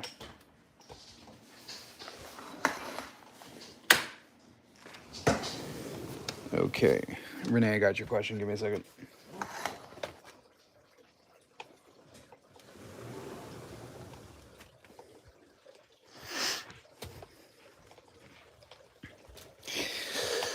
Okay. All right. So to answer your question, Renee, glad you're thinking about coaching packages. Um, Turnaround time. Well, people who book the one-to-one sessions, you get to select whatever time you want to work during the week. So I have a whole bunch of not scheduled. I have a whole bunch of slots that are available during the week. And what you do is you just book whatever time works best for you. I'll send you a message. We'll have a conversation back and forth, confirm everything, and I'll give you access to the community. For those, we go through and do a lot of basic work. I ask questions to my clients and then work through guided meditations to get through any blocks that you're dealing with. So over the course of the conversation, my big thing is to help people gain clarity over what you actually truly want, and defining what that is, and then figuring out what are the obstacles that are in the way of getting you to what you want. And then we do a guided meditation to break through some of that stuff. And for other people, there may be opportunities for additional work to work through bigger issues or problems, or maybe there's a bigger thing that you're trying to manifest. So by the end of it, I usually, if it makes sense, offer additional support. If not, then you're just in the community and you're good. But for a lot of people, they do get a lot of really good uh, they get a lot of really good stuff out of our first sessions. For some people, they just really need a lot of additional help, so we'll have like a longer engagement after the first session. But just book it and let's talk, and we'll work together and get you through whatever you need. Renee. Oh, you're welcome, Raven. Always glad to give real detailed stuff. Oh, Michael's talking about Ho'oponopono. It was a game changer for him, getting into a state of bliss. So I'm gonna have to screenshot that one. It's a good one. Oh, let me screenshot now. Okay. Cried like a child, but felt so good afterwards. Yeah, because crying is actually a releasing cathartic process. When we cry, you're releasing like the chemical constituents of what's happening in like your brain. So you're actually you're destroying yourself. You're falling apart. You're quite literally falling apart through the eyeballs. But in the act of doing that, when you release, you become a new person after that process, which is really cool. Does this also stop the negative thing from happening when we do Ho'oponopono? Will we be washed away from it and never have to deal with it again, like with an ex or family member? Okay, so once you do Ho'oponopono, you will not deal with that specific issue again. You will more than likely deal with other layers of something similar. So whenever you do Ho'oponopono, people have a lot of programming, a lot of stuff that are issues. So when you do Ho'oponopono or EFT tapping, you're probably going to be using it a lot because a lot of people are just like very sad and dealing with a lot of problems. So like if you want to improve and not have to deal with that, like you're gonna have to do it a lot. But every time you do it, every time you do Ho'oponopono or any of that other stuff, you're clearing out a new pattern. It may be similar, but you're clearing out something new that's in there. And after cleaning for a while, just like cleaning a house, when you first start cleaning it, if it's like a mess, like Osmond Gold's house, like or a hoarder's house, like you're gonna be cleaning for a while. You're gonna be pulling out stuff, and as you clean something, you're gonna realize, oh wait, that's dirty, and I didn't even know that was there, and that's okay. It's part of the process. You clean up behind all the trash until you take all the stuff out, and then you realize, oh wait, yeah, this is good. This is getting better, and you just keep cleaning until you're good, and then afterwards, cleaning becomes much easier because you don't have to deep clean. Now it's just you doing cleaning to maintain. But naturally living life, there's going to be more stuff to clean off. But once you practice this process, you're going to be good. And the beautiful thing is once you do it, you help out family members and other people in your life, because as you clean these things for yourself, you clean them in the world outside of you. You clean them for others. You do cleaning for others, which is a very powerful process. And that's what very spiritual and powerful gurus do, is that they take on the karma of their students to help them cleanse and clear it so that their students receive freedom, which is what which is honestly what yogis do. And gurus, they're taking on the burden of other people's consciousness to help them burn that away so that they can be clean, clear, and neutral. Yogurt's cool. uh, I'm glad you enjoyed the perspective across the universe. Vipassani meditation. I don't know if I have tried Vipassani meditation. Could you describe it, and I'll let you know if I've done it before. Um, so the stream is about releasing negative emotions for the active manifestation. We've been talking about a whole bunch of different things after going into that, but the core of this has been very awesome. I'm glad to have you. Glad to have you, and I can't wait to talk to you later on this week, Renee. Yeah, if anybody wants, if you go to any of my videos, I include a link in there to book sessions. So if you want a one-to-one session where we go through this, and I ask you questions to figure out like what your specific block is, I can help you go through this. So if you feel stuck, or you feel frustrated, or like you can't figure this out, and you need somebody to doula you to get you in the right state, I'm a guy. Shoot me a message. Well, not shoot me a message. Go book a session and then we'll talk. uh, all right. Good night, Catalise. Oh yeah, meditate on it for a week and you'll find like some real powerful stuff. Now, yeah. So yeah, main things to do if you're trying to get rid of negative emotions. Ho'oponopono, meditations like Ho'oponopono, breath meditations, Abraham Hicks meditations. Using physical spiritual techniques, so like EFT tapping or the Callahan technique works fabulously, amazing. Definitely recommend it. And physical posture, moving the body, making sure that you move your body in a particular way. If you want to feel a certain way, mirror the right kind of physiology. And in doing physical movement, you're gonna change how you feel. Then you could, of course, throw in some stuff like yoga, meditation, working out, all that kind of stuff, and you'll feel much, much, much better. Yes, that's how I've been feeling to do it. There's another layer. Yeah, that's how it works, Raven. It's always another layer. But that's the beautiful thing, because as you release the layers, you now have, you could extract the story and what you need to share with the world with this, because all of my pains have become stories that I can share with all of you. So there's always beauty and loveliness attached to all of this. So can you talk about the concept of miracle? Can they just happen by kind of being reborn in the present, or they that difficult to get? Okay. So concept of miracle. Oh, interesting thing when we refer to miracles. Miracles can happen. They happen all the time. They happen every day. But they will happen. They happen only to people who believe and think about them being things that happen. So somebody in the act needs to believe in the act of miracles. So interesting thing when it comes to miracles. Whatever type of miracle you want to happen, a lot of them usually use some sort of human interaction. If there is human interaction involved in what you want or desire to be a miracle, here's something that really like expanded my understanding for that. We're all one. We're all one energy. We're all one consciousness that just so happens to exist in multiple bodies. And people have heard this, like we're all God. We're all God or the universe or infinite intelligence having the experience that just so happens to be you, your name. So for you, Raven, or you, Wavy Tyrone,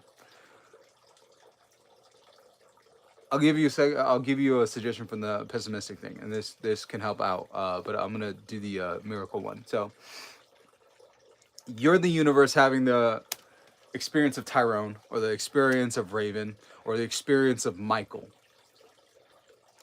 So if you understand that you are not the physical body, you're not the mortal coil, you're the energy or the spirit within it, and everybody is the same one spirit, things start to take on a different tinge, because now we understand that if we're all the same spirit, that means that we're all connected, emotionally and mentally. There's a connection between every single one of us. You, me, all of you guys on the stream who are watching now or maybe watching later, all of us have a connection, right? When you understand that and zoom out, understand that the connection is not only in a spiritual one, it's also an imaginary one, and an emotional one, which means that we share and impinge on each other's consciousness, imagination, and emotion. So when we feel an emotion or feel a thing, that exists and like ripples out in a formless mind. So imagine every thought that you have is not personal. It's not contained within your own mind. It's not contained only within your head. It radiates outwards in waves. And as it radiates outwards in waves, it's picked up by every other body or everybody around you. When you understand that your thoughts radiate like a wave and other people pick up on it, which we understand, because if I'm talking, what I'm doing is I'm vibrating. I'm the spirit vibrating through the mouth of Ryan talking to you. And through the act of doing that, those thoughts move through space into the microphone, through the ether to wherever the heck you are on the planet. Whether it's in Germany, in Japan, some people over in India, or you or some other place in the United States or Canada or Mexico. I don't know where you are. Actually, I do know where you are. On Earth. Because all of you are on Earth, as far as I know. I don't think I'm beamed up to the International Space Station yet.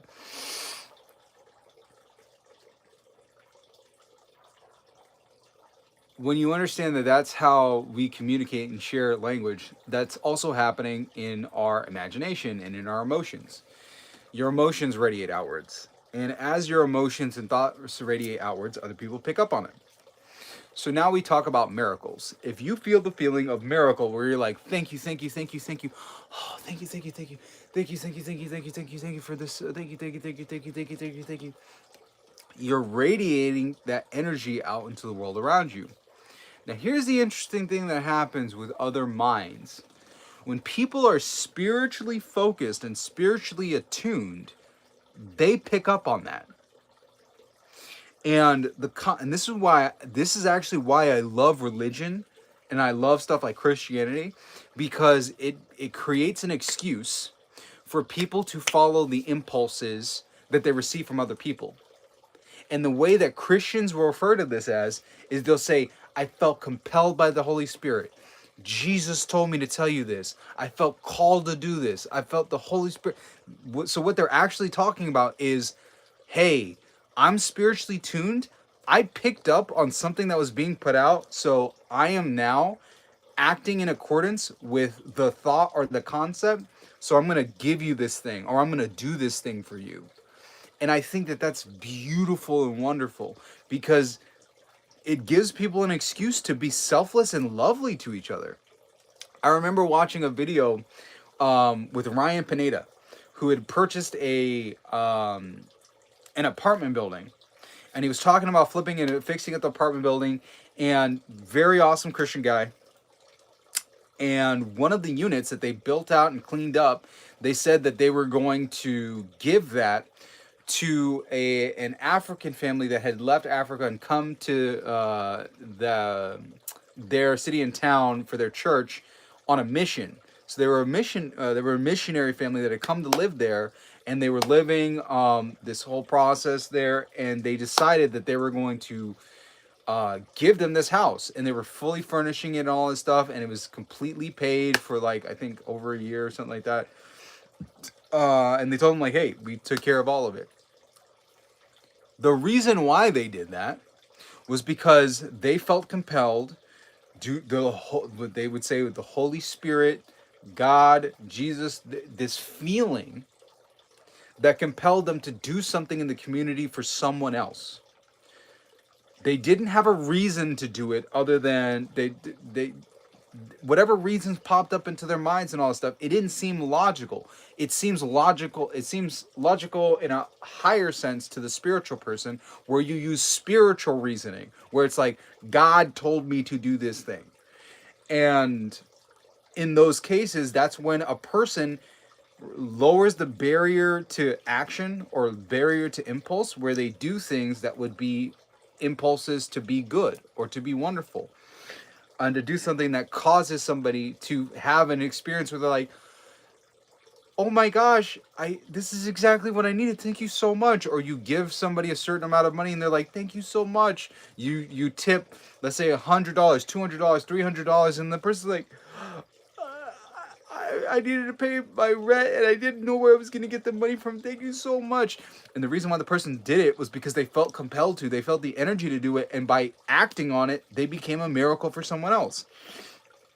So when we talk about the creation of miracles, what is happening is you feel the feeling, you put out that energy, and someone else who's spiritually attuned picks it up and acts in accordance to give you a miracle. Why? Because in the act of doing that, they get the benefit of feeling like an angel. They feel like a savior to you or this person. There's a profound sense of like a soulful connection and purpose. And it makes you feel amazing and wonderful.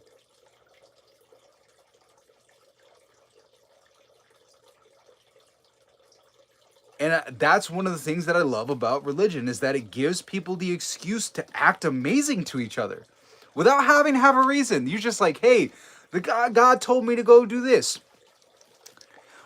Part of the reason why I am talking to you guys was because I had an experience like that. And it's going to sound weird and it's going to sound funny, but it illuminated this entire process to me, because I was like, oh, my thoughts really aren't just my own. They really do radiate outside of me, and other people pick up on them and act on it. So this is what happened. True story. This 100% happened to me. Down in South Florida, there's a huge mega church called Calvary Chapel. And my family, I had family members who've gone there for years. My dad started going there at a certain point and was even volunteering there. And I spent time down at the church, loved it. I used to love going there because the Pastor Bob, at the time, was amazing. This dude had such a command for the English language. He was captivating. He was funny. He was charming. I just loved watching this guy on stage. And there's one day where I went with my dad and family. We go there. My dad, my stepmom, my sisters, and all that stuff. We go there, have fun. We're enjoying ourselves. And I ended up sitting away from everybody else. So I ended up sitting by myself, right? That's so funny that your mom goes to that church. So I'm sitting there. And I'm watching Pastor Bob on stage. And as I'm watching him on stage, I become transfixed. And I've already been meditating a lot. And I could feel this sense of awe and wonder welling up inside of me. This energy starts moving up to the top of my head. And it's like this epiphany moment. And I'm like, oh my gosh. Everyone in this room is focused on him. They're watching him talk. They're being moved. They're laughing. They're feeling emotions. They're going through all this stuff and they're learning. They're engrossed in learning from this man. And as I watched him walk across the stage, I realized that not only the hundreds of people in this room were all focusing on him and pointing their attention at him, but all the people at home and the thousands of people who'd be watching these videos, because they had these huge cameras on cranes that would move around, that would record him. And I was like, there are thousands of lives that are being impacted and transformed by watching this man. They watch him and they leave this place completely transformed. they're never the same. He helps them become better, lovelier, and more wonderful for to each other. And I'm just looking at him like, I want to do that. I want to be in that position. I want to stand up on stage and talk to these people. And I just remember that profound joy and that sense of purpose. I'm like, this is what this is what I want to do. I would love to do that. I'm a storyteller. I would love to be on stage and do that stuff.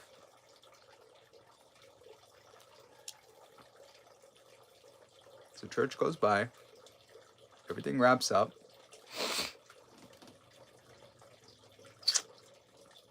And I get an idea. Random urge. Pay your tithes. Now, at the time, normally what I would do is I would actually just pay my tithes online. Because with Calvary Chapel, you just take it, you pay online, put in your credit card, or have it saved on file and just like, do it through their portal. And that's what I usually did. That's what I always did. But I had cash on me. And for some strange reason, the thought came up to go and pay your tithes here in cash. Fine. I got no reason why not. I'm like, okay, I'll do it. The thought just shut up. So let me go do that. So I stopped. I grabbed one of the envelopes that were behind like one of the chairs, and I started writing all my stuff on it and then folding it up. And after I'd folded it up, I started looking around for where the drop-off slots are near the back of the church. Now, mind you, I'm alone. So it's just me, because the rest of the family and everybody else, they've walked away and they went on their own way, and I had to go and meet them. So as everybody is filing out of the church, because there's a lot of people and they're all going to like the cafeterias or the playgrounds and mixing and mingling or picking up the kids. So everybody's leaving. And I have the paper in my hand, and I'm gonna, not the paper, the envelope in my hand, and I'm gonna go to the back to put in the drop.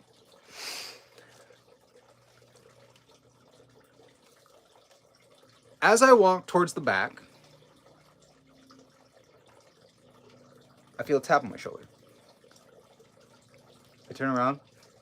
I don't see anybody I recognize. I'm like, okay, that's weird. Keep walking. Feel the tap on my shoulder again. I turn around. I see this black woman that I have never seen in my entire life beaming a huge smile at me. And I'm like, hi. I'm like thinking, do I know you? And she said, the Lord wanted me to tell you this, but you're going to be a preacher. And then she smiled and walked away. I was like, what? Nobody's going to believe me when I tell them this. What? Literally 10, 15 minutes after I had that realization, this woman comes up to me, taps me on the shoulder, never met me in my life, her life, haven't seen her since, tapped me on the shoulder and told me, the Lord wanted me to tell you that you're going to be a preacher. What? What? Do you know what kind of effect that kind of experience has on a person? But then as I started learning all of these principles and learning about the mind and the overall consciousness and higher mind and all that stuff, that made perfect sense. No, I'm not a Gemini. Capricorn. I felt the feeling.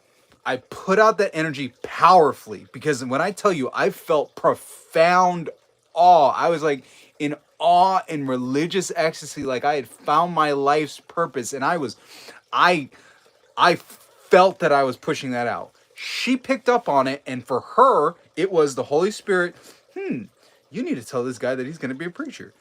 And it's not like I said anything to anybody. No words came out of my mouth.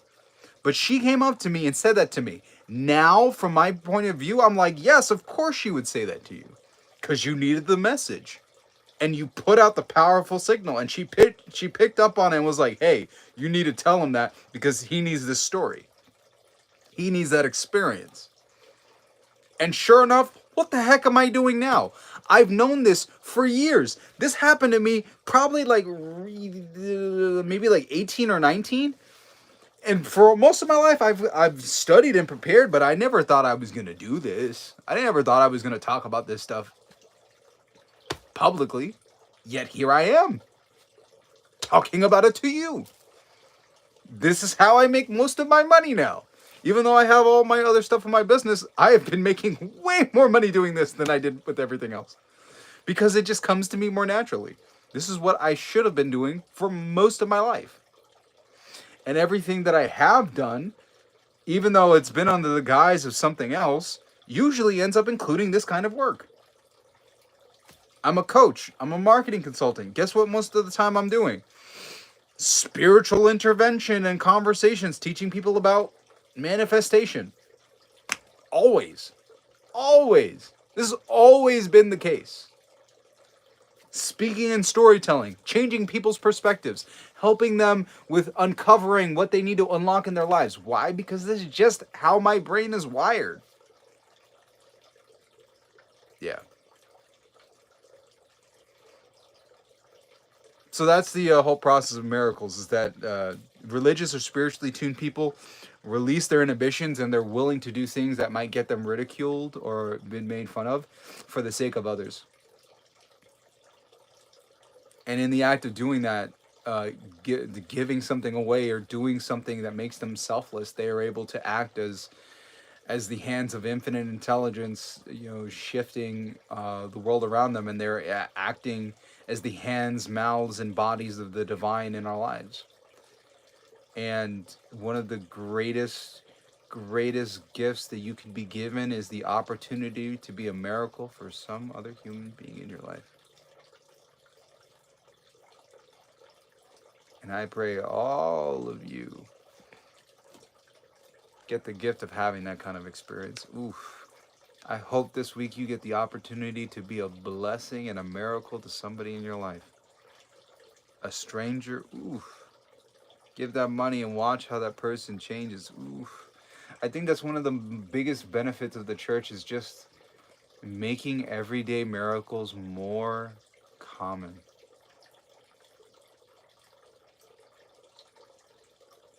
It is such a lovely, delicious feeling to be giving and lovely and wonderful to someone. Oh wait, hold up. Okay, there we go. Yeah.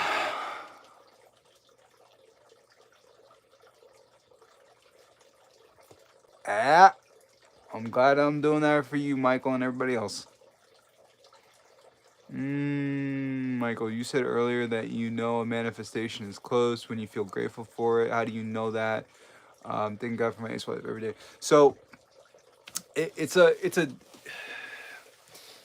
shift in the thankfulness, and there's a shift in the feeling. The way that whenever it comes to like feeling and intuition, it's internal. You just know.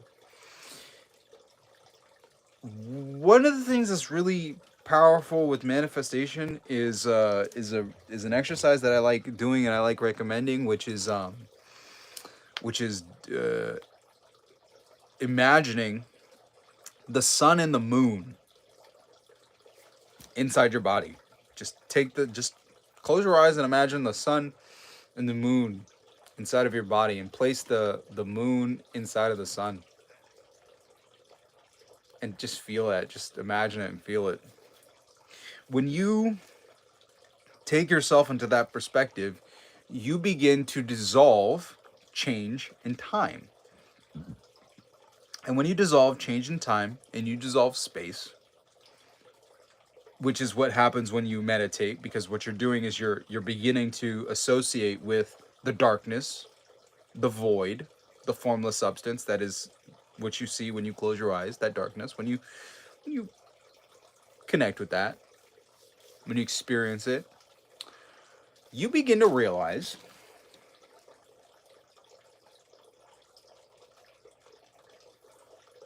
what is the actual distance between me and my desire. Because if I can create any feeling or any experience in this physical space, in the void, what is the actual distance between me and the thing that I want? Because it's not time. I can say time, but if I really think about it and this is formless and there's only now inside of this formless substance, well, why don't I just go to feel the feeling?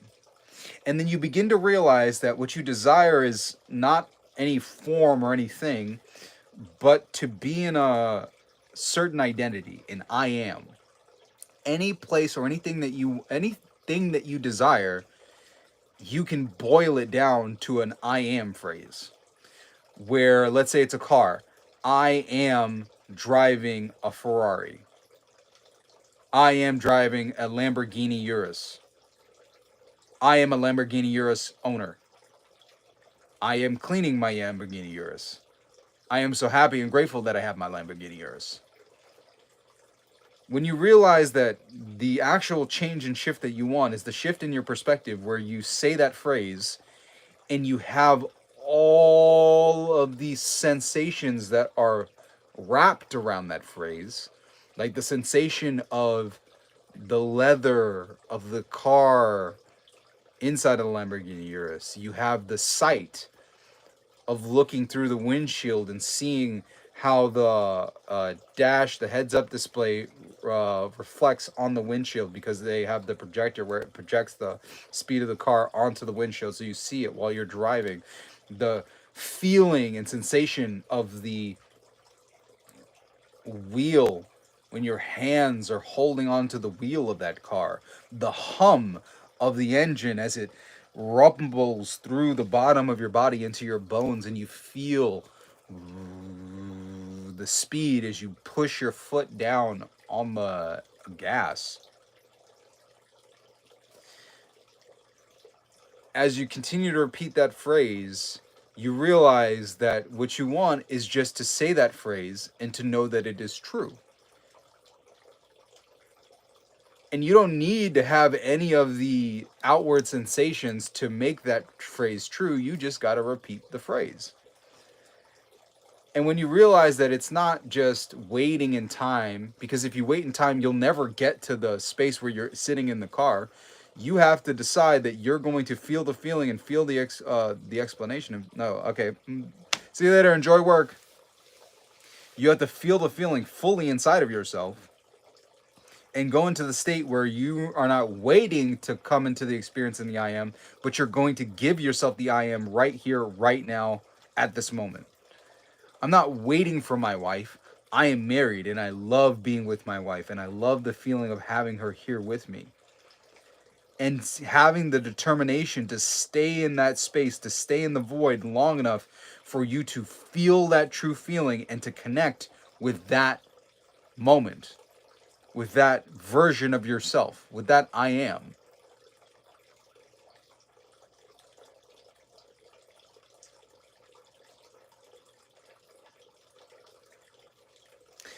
It's an interesting like mental shift. Once I realized that in like meditations, it was like, wait, why am I waiting? Why am I waiting for stuff to happen? No, let me put myself in that state. I don't need anything else outside of me. I don't need anything to put myself in the state. I'm going to give that as a gift to myself. I am going to be in the state and I'm going to stay in it, state it again and again and again and again, and focus on those words until the words are given the light and the form and substance that backs up the word.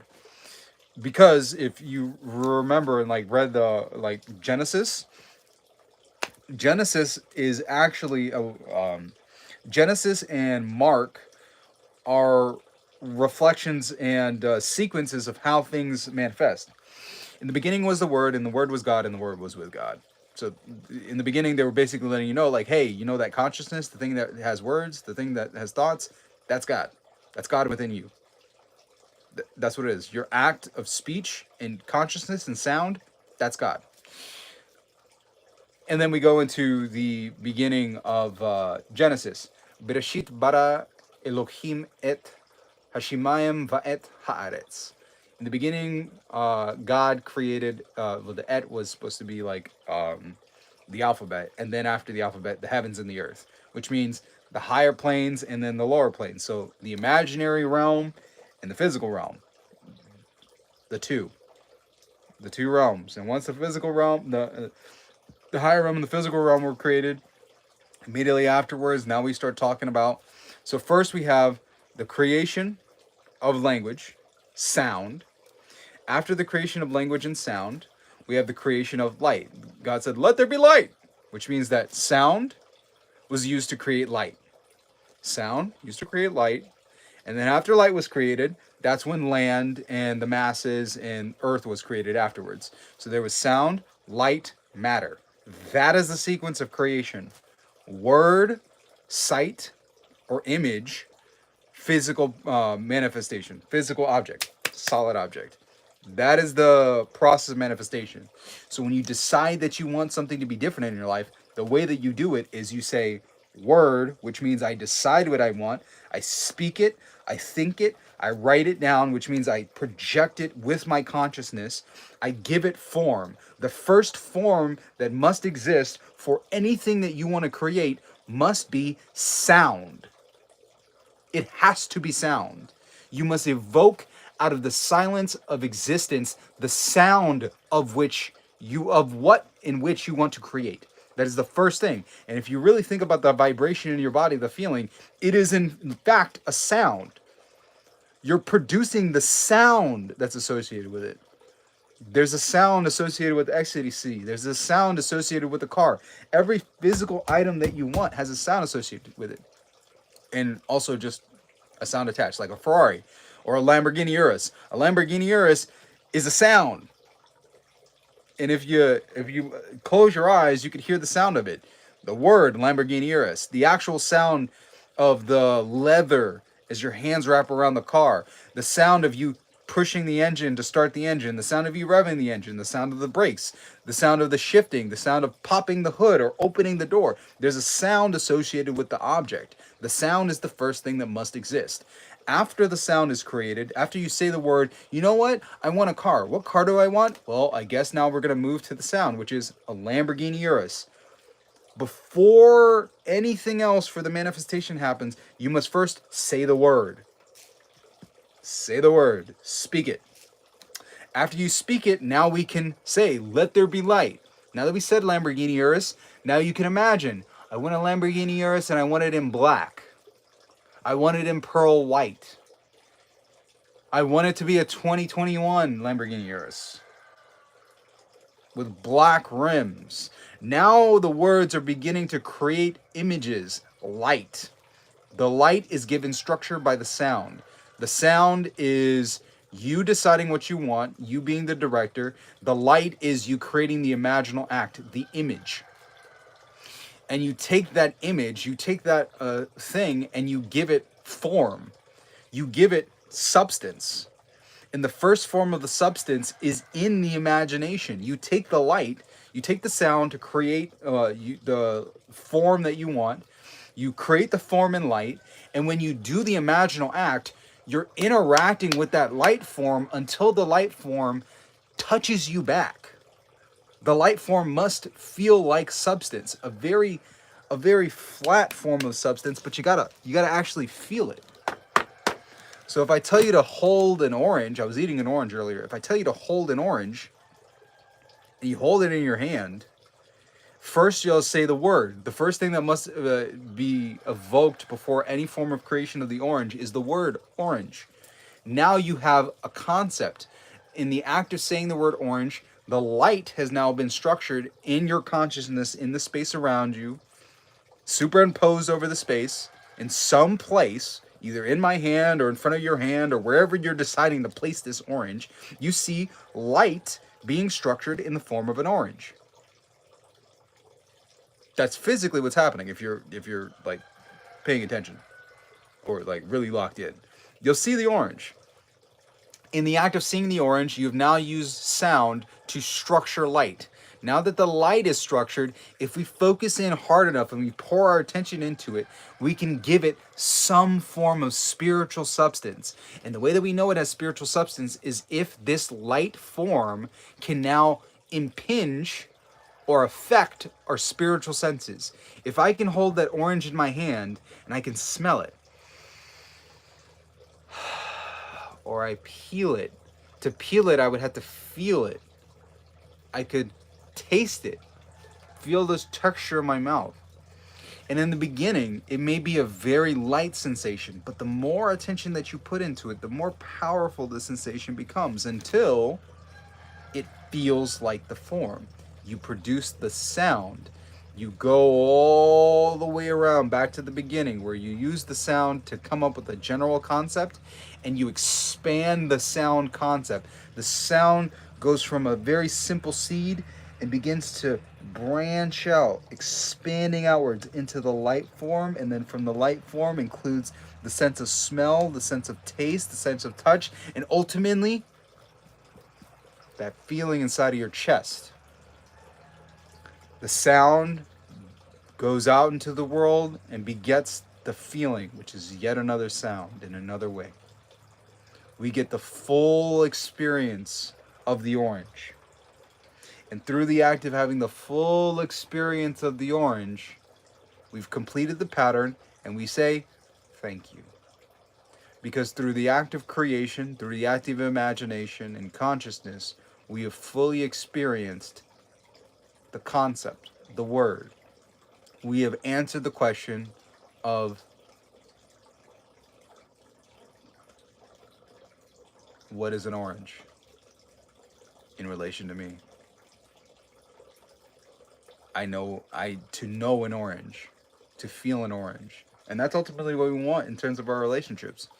It's not that you want the Lamborghini Urus, it's that you want to know a Lamborghini Urus. You want to know it. You want to feel it.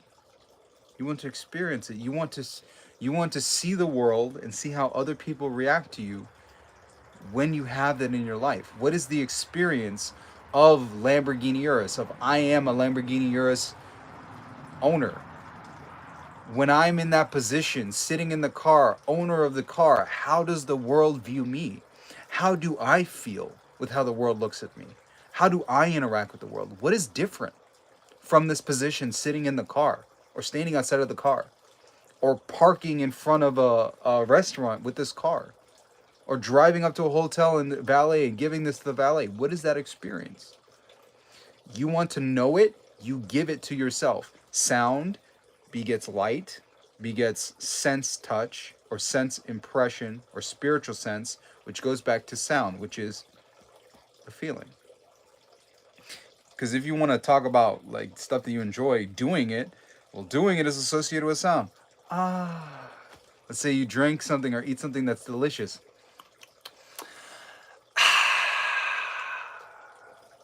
Those feelings are attached to sounds. Oh, wow. Oh, no, what's it? What's that meme? Wow. Oh, wow. Whatever you want, usually the emotion is accompanied by some sort of sound because that's what it is.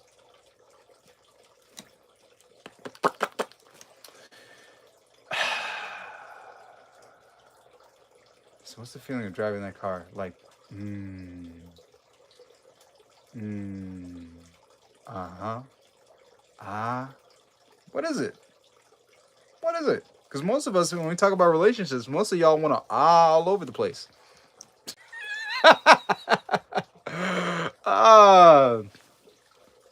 But yeah, that's how you manifest. It's that sequence.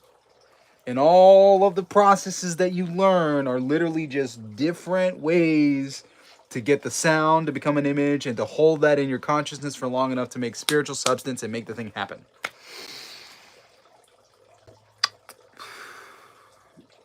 Yes, exactly. This is what I'm feeling. And I think about her next time sudden memory pops up or old things that she said. And I get grateful of all that. That's good. That's actually really good. It's actually really good, Michael. across the universe. Was gonna ask another question, but you're answering everything for me right now. Well, there you go. See, I'm like that lady. I'm like that lady who tapped me on the shoulder.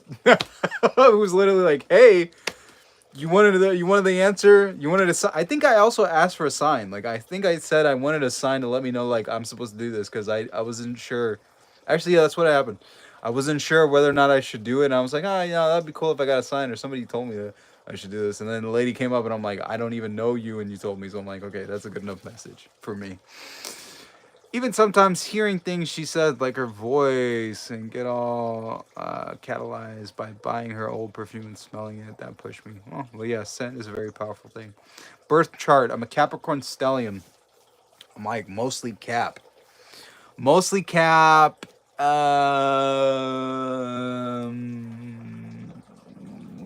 Libra ascendant, if I'm not mistaken. I got like 5 placements in Capricorn.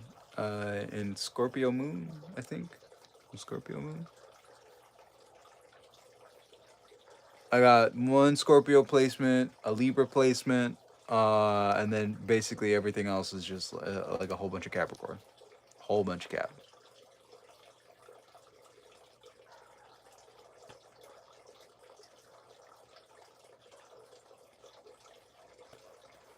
Uh, how do I feel because of how Pluto's going? I mean, change. Change has been the big thing.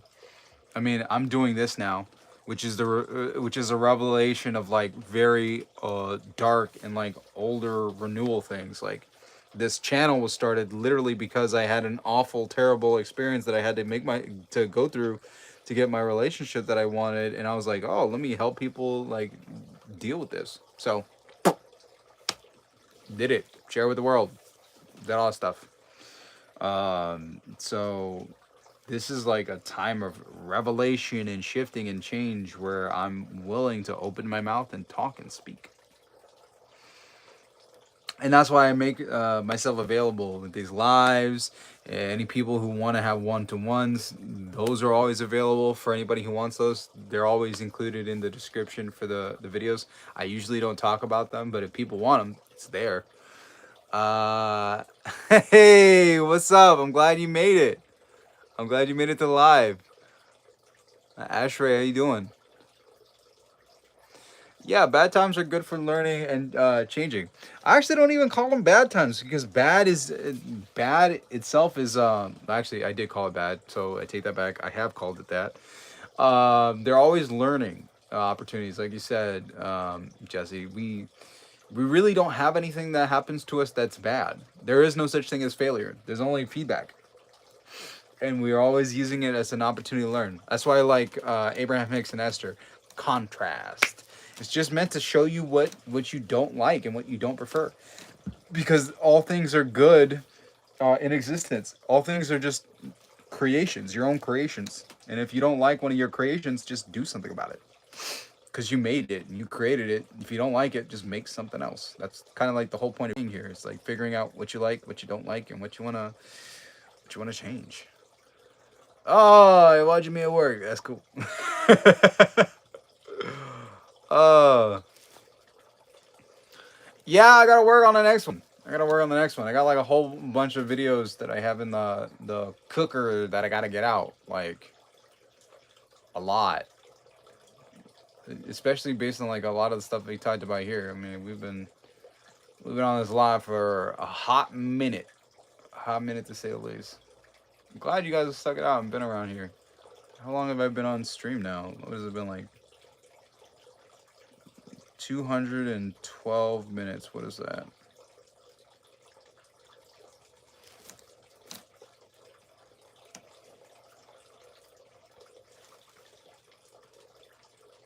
Almost 4 hours? Yeah, getting close to 4 hours. Like 3 hours, 3.5 hours, 3 hours and 45 minutes, 3 hours and 40 minutes. Yeah. Oh, so you guys have any questions? Ask any questions before I wrap up for tonight. Question time. Yeah. That's funny. That would be funny, actually. Oh man, we've been here for a minute.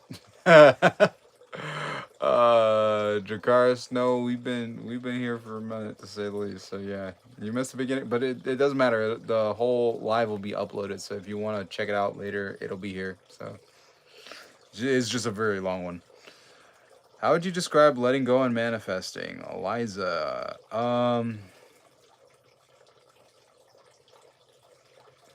I would describe letting go as one of the hardest lessons for human beings to learn, because no one is ever taught how to let go of what you hold on to without your hands.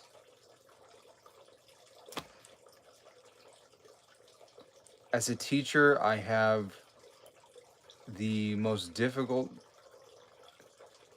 task of teaching people how to let go of things that they hold on to without their hands. How do you let go of the thoughts, the emotions, the painful memories?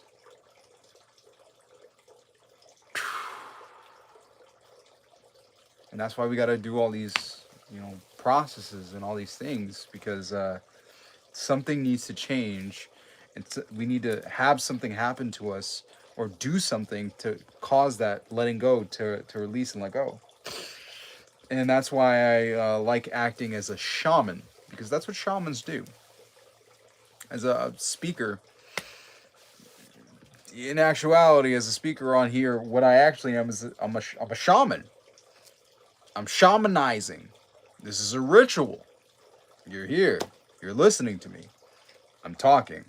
I project out energy. I paint pictures. I tell stories. Your emotions go up and down depending on what I'm talking about. This hasn't been a very heavy emotion live stream, but other ones, you watch that last one, whoo, you'll be in your emotions. Uh,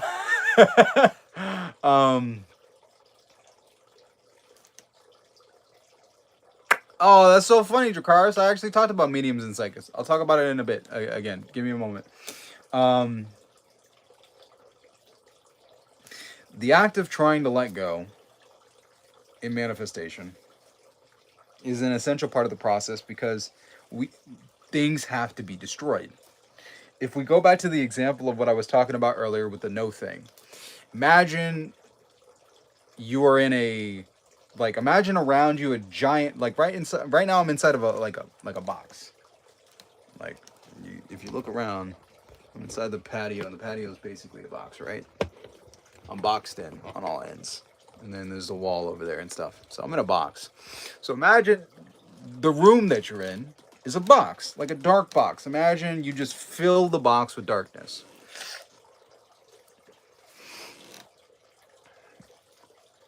If you fill the box with darkness,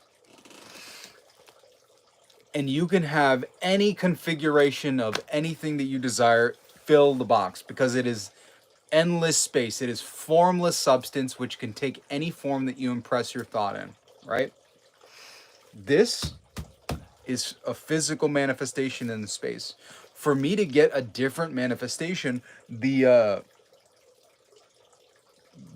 item in my physical space, if let's say I don't move, let's say I stay in the same space, I'm held, those those VR things where they hold you in the center, and it's like a treadmill and you run around and it seems like you're moving in space, but you're not. Imagine you're in something like that. If you wanted to feel something else, the physical items in your space needed to be destroyed. The structure needs to be lost so that the energy, the space can now occupy, the new form can occupy that very same space. The same thing happens inside of our emotions. Just like we have furniture in the space around us, we have emotional furniture inside of the body. And if we want our lives to be different, we got to rearrange and throw out some old furniture that doesn't fit. And when we go through any of these processes to let that stuff go, we take those things outside of us and we just drop them or throw them off into the world. Now you can just do this in your consciousness with using imaginal images where you feel those things and you actually see them physically moving the body, moving from the body and leaving. Like if you take an emotional feeling, you take it and you watch it float away from you like a balloon. You see it in your imagination. You've moved that energy out of the body. You've done it. But for a lot of people, they don't believe that shift and changes happen if they just do it themselves. They need something that they can believe is actually creating a shift. That's why people go out and find artists, shamans, and psychologists or doctors, because they need another external source to do something to them for them to allow belief to move them in space to what they want. People do not allow healing to happen until they go to a doctor, where a doctor gets them to believe by what they do, what they give them, is going to create the change in their body and in their life. That's why the placebo effect is a thing. Because if you literally just give people sugar pills and they believe that it helps them, it helps them. Because it's the thinking that makes it so. And it's funny because they didn't even go a step backwards and think about like scientists. And the reason why scientists put all this stuff together is because they believe by configuring and putting this stuff together, it has an effect on the person's body, which means that they've put their time, attention, and energy and thought form energy into that item and put it together in such a way that when they give it to a person, they believe that it works. So it's the belief happening in both directions, the belief of the person taking it and the belief in the person giving it. Both of those things end up blossoming into the person getting better. So if you're in the act of letting go, some of the things that help out the most is having the figure of the shaman, the spiritual figure who's able to give you that experience. The sad thing is, in the modern world, we don't have a lot of shamans in local communities. What you will have is you will have directors for local theater productions. You'll have preachers, speakers like imams and rabbis and Christian preachers and priests who speak and act as shamans and do mini rituals. But there isn't that same level of experience that comes with like the native shaman ritual, because the shaman ritual, most powerful experience that you could ever have. But that's a story for another day and a video for another time. But if you need to let things go, the things that help out the most, going to old ancient practices that allow us to release. Shamanic and native indigenous people, they have amazing experiences and processes and rituals that you can do for letting go. And some of them include plant medicine, other ones don't. The ones that include plant medicine are some of the most profound and impactful. If you do a plant a plant medicine ceremony, you will come out the other end a completely different and changed person. So psychics and mediums, I talked about it a little bit earlier. Psychics and mediums are people who have developed their spiritual senses or their astral senses, so they're able to pick up on things. So you know how you could see things without looking with your physical eyes? You have your mind's eye. Well, you have senses for all that other stuff. You know, if you say the word let's say you say the word subscribe. Well, you didn't say it with your mouth. You didn't hear it with your ears. You heard it with your spiritual sense of hearing. Get the crap out of me. You hear it with the spiritual sense of hearing. And then for your intuition, you're picking up on energies and stuff that's going on. So when we talk about spirit, like mediums and psychics, they're just people who have developed those senses to such a high degree that they can pick up on the energies that are happening around a person. They pick up on your thought forms. They pick up on the things that you're imagining, and they are willing to not only accept that and experience it, but reflect it back to you in language. Because there is also the fear threshold where people receive that stuff, but for some reason socially they don't want to talk about what they pick up on. They don't want to say what images are coming into their mind. They don't want to say the urges or do the urges that they have. Spiritual people like psychics or mediums are the ones who have lowered the threshold, and they're like, you know what, screw it, I'm just going to tell you, I feel like you need to not talk to that person. They're the worst influence in your life. You need to stop talking to them. They're not yours. There's somebody that is way better for you. And you know this. You know it for a fact. You know it deep down in your bones. You deserve them. And if you feel worthy of love and give yourself that love, you will experience that lovely and wonderful relationship. Stop settling. I don't know who that was for, but I can guarantee you somebody got that message. Somebody felt that. I don't know who it is on the stream, but somebody did. But spiritual people are the ones who are willing, like, hey, I don't care what other people think. I feel the urge, so I'm going to act in accordance with it. And I'm going to say something that may not make sense to everybody, but it'll make sense to somebody. How do you overcome the fear of SP breaking with me up again? You rest and relax knowing that the person acts in accordance with your greatest and highest good, and whatever you think is what ends up whatever you think and feel is what ends up manifesting. So if you feel happy, secure in your relationship, and you project out into the future, and this is what people don't do, is they don't think long term. If you just think long term, you're good. So like imagine yourself with your ideal person as an old person. So few people do this. Be an old person. See your wrinkly hands holding their hand. Look at your kids. Be old. If you do that, then you have nothing to worry about with people breaking up with you because you're old together. So, like, think end game. What's your end game? Like, Captain America, end game. Sitting there as an old person's like, yeah, I went back to go be with her. Start by doing a method called the Sedona method. Oh, that'd be cool. Interesting, the Sedona method, learning more. Harsh motion of the tat. Hold a tight grip onto a pen and let it go, and then replicate that on an emotion. Interesting. You'll see that you are not your emotions, hence that you can start detaching from them. Yeah, okay, cool. Yeah, thank you, Michael. Coming out with the bangers. Can you talk about ignoring the outside when it hasn't happened yet? How to not get triggered because the outside is menacing sometimes when it tries to trigger us. Okay, here's the thing. The outside is only a reflection of your inner world. If you see something outside of you that is not a reflection of what you desire, understand that this is an older image playing out. Anything that exists inside of your consciousness must end up becoming must manifest outside of yourself. The circle or the wheel of samsara, the wheel of existence, the wheel does not stop turning. Whatever you put into the wheel, whatever you impress with your karma, has to come out the other end. It has to be experienced by you. And if you understand this and accept that anything that I impress has to be experienced from me, if you see something that is out of alignment with what you want, just understand, oh, this is an old manifestation. This is an old thing. I let it go. I no longer allow it to impress my consciousness. Goodbye. Thank you so much. Thank you so much for this. But now I'm living the new life. I appreciate this. Goodbye.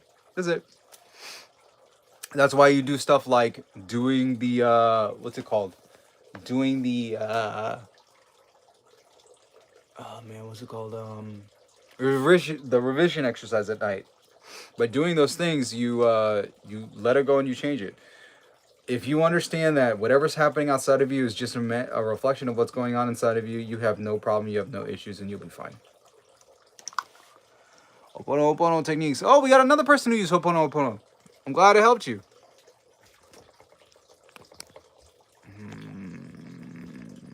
You're welcome, Eliza. Don't do what stuff, Sam? What are you talking about?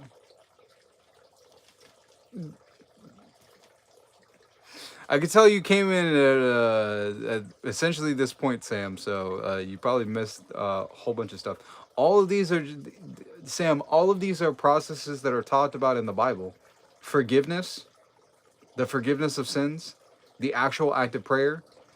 When Moses spoke to the burning bush in the name that the burning bush gave to Moses, Eye, Asher, Eye.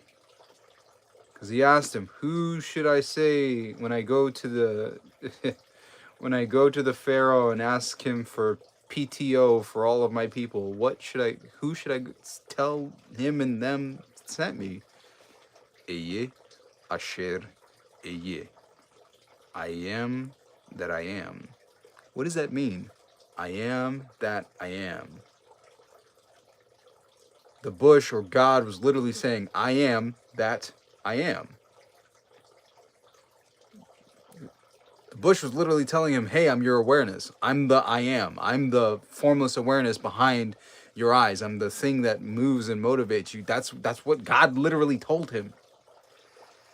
Other interesting thing about Eye Asher Eye is that it has multiple meanings, which is beautiful inside of Hebrew. It means I will what I create what I will be who I will be, I am who I will be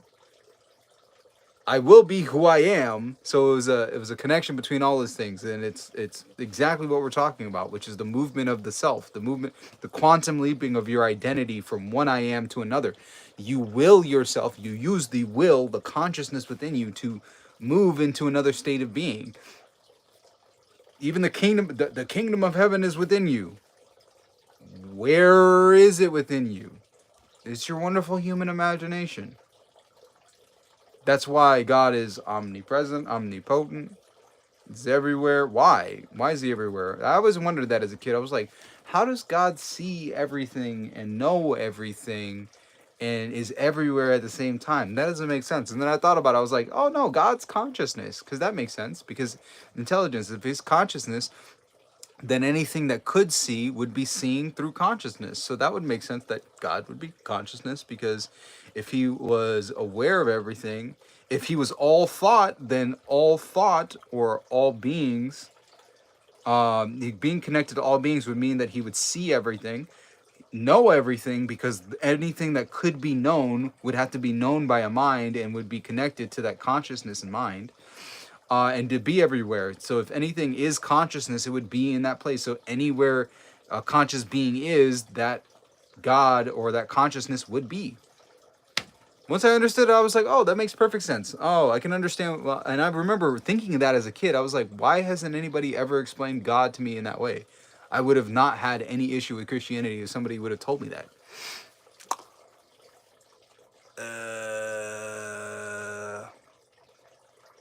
I'm glad that you were watching me, Jenny. Now I'm glad you get to hop on live. You're welcome for the explanation.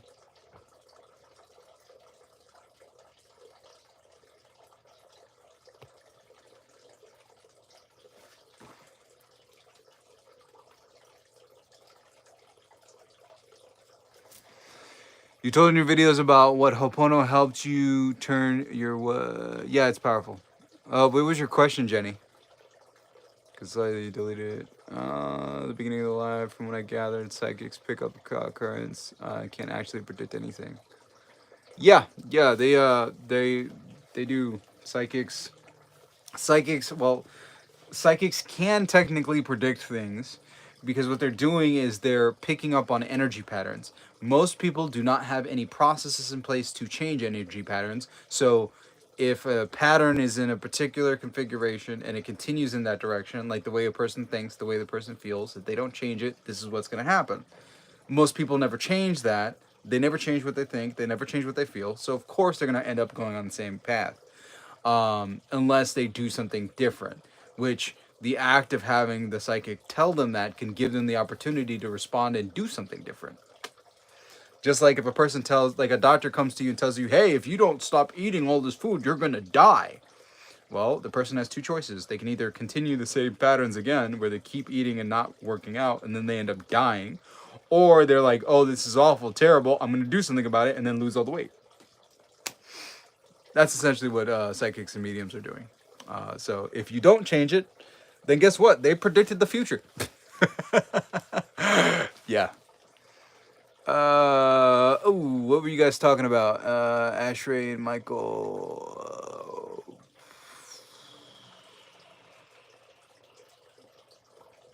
Thinking about what group Ho'oponopono sessions would be like on a live stream. I mean, yeah, we could totally do that. We could totally do I could set up a Ho'oponopono live stream. I'd do it one-to-one with clients. I've never done it in a bigger group, so I'd be down to do it with you guys.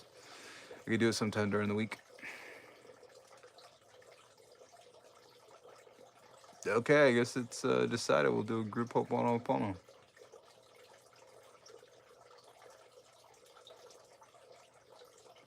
Actually, matter of fact, if you guys want, we can do that right now. That'll be a good way to end out the stream. Okay, so let's do it. So first thing you do for Ho'oponopono, it's gonna be 4 phrases. Okay. Thank you. I'm sorry. Forgive me. I love you. All right. So what I want you to do is to sit, relax, feel yourself inside of your body. Notice any emotions or feelings that you have. Now, the light might cut off because I'm gonna sit still for this, but I'll still be talking. So just listen in.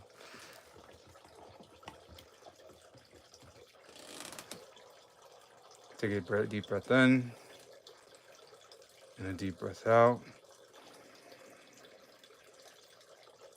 Deep breath in and deep breath out. Feel your body and any emotions that are coming up. Bring to mind the person, subject, or thing that you'd like to explore and clean.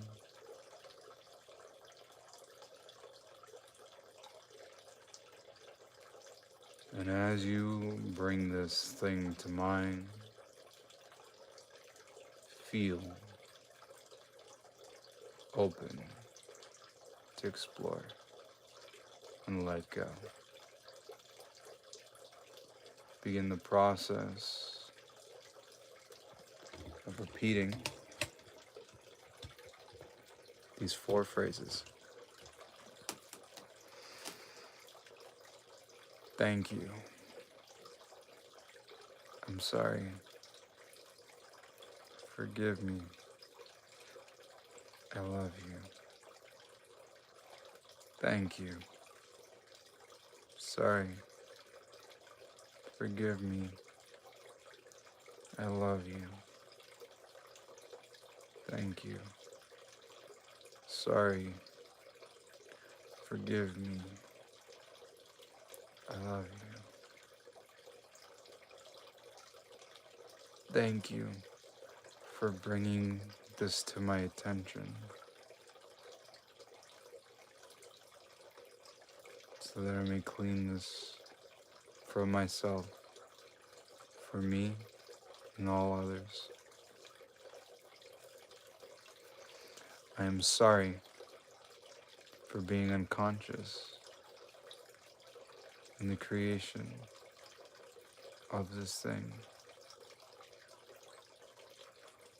Forgive me, higher power, divine God. Forgive me for this creation. I release and let it go. I love you. I replace it with love. Thank you. I'm sorry. Forgive me. I love you. Thank you. I'm sorry. Forgive me. I love you. Fully feel any of the feelings and any data and any images that may come up in your mind and in your body.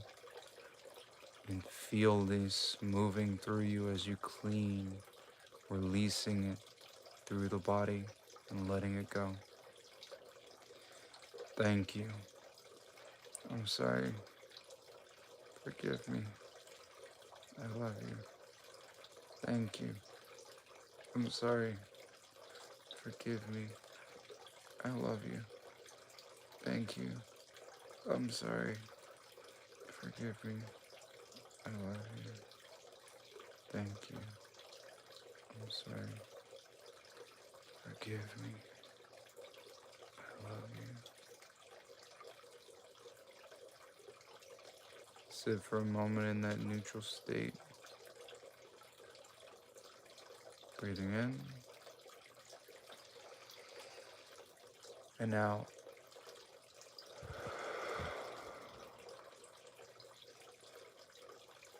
Feel relaxed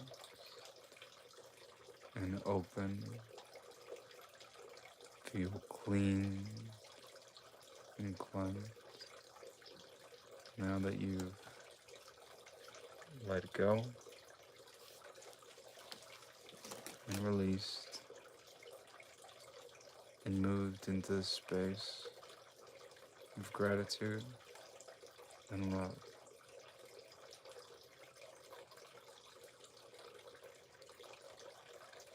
give gratitude to yourself and giving yourself the opportunity to clean and cleanse this. Give gratitude that you were able to cleanse this because of the group and people speaking their minds so that you could have this space for yourself.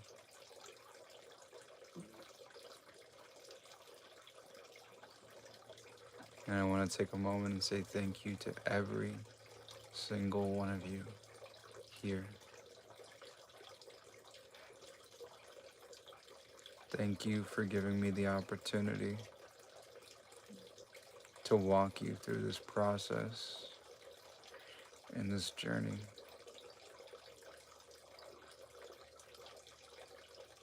I hope you enjoyed it and benefited from this and feel my deep gratitude for every single last one of you here.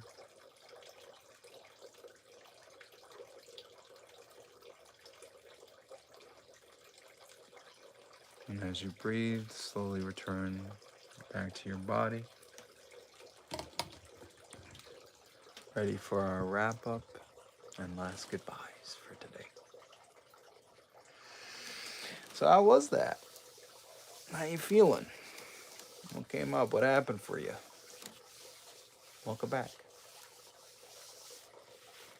I love when my daughter, I tell it to my daughter in the morning and tell her hello. I say, welcome back. Welcome back. So how was that for you?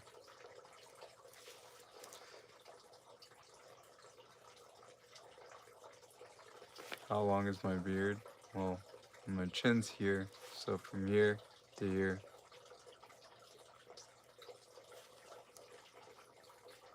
To maybe try an ASMR channel. Well, I mean, I'm gonna do guided meditation, so you all will hear this lovely voice. I'm glad it was great.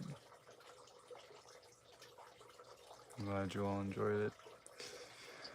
Well, it's getting late here. It's 12:55, so I'm gonna need to go to sleep. I got sessions with some people in the morning, so I hope you all had a wonderful, amazing time. Thank you so much for spending all this time with me. I almost didn't even want to do this today, so I was like, you know what? Let me just get around and just do it real quick live because I need to get something out. I would die at white to be like saying. I mean, I do got a couple of my grays in there. I'm not fully. I don't need to go all the way. But thank you so much, Michael, Raven, John, Ashray, across the universe. If you're still here, thank you all, everybody who was here. Hope you all have a wonderful rest of your day and take this energy and share this love and forgiveness with other people so that you're able to change the world with one feeling at a time. Bye, Jakar Snow. Bye, everybody. Have a wonderful rest of your day and rest of your night.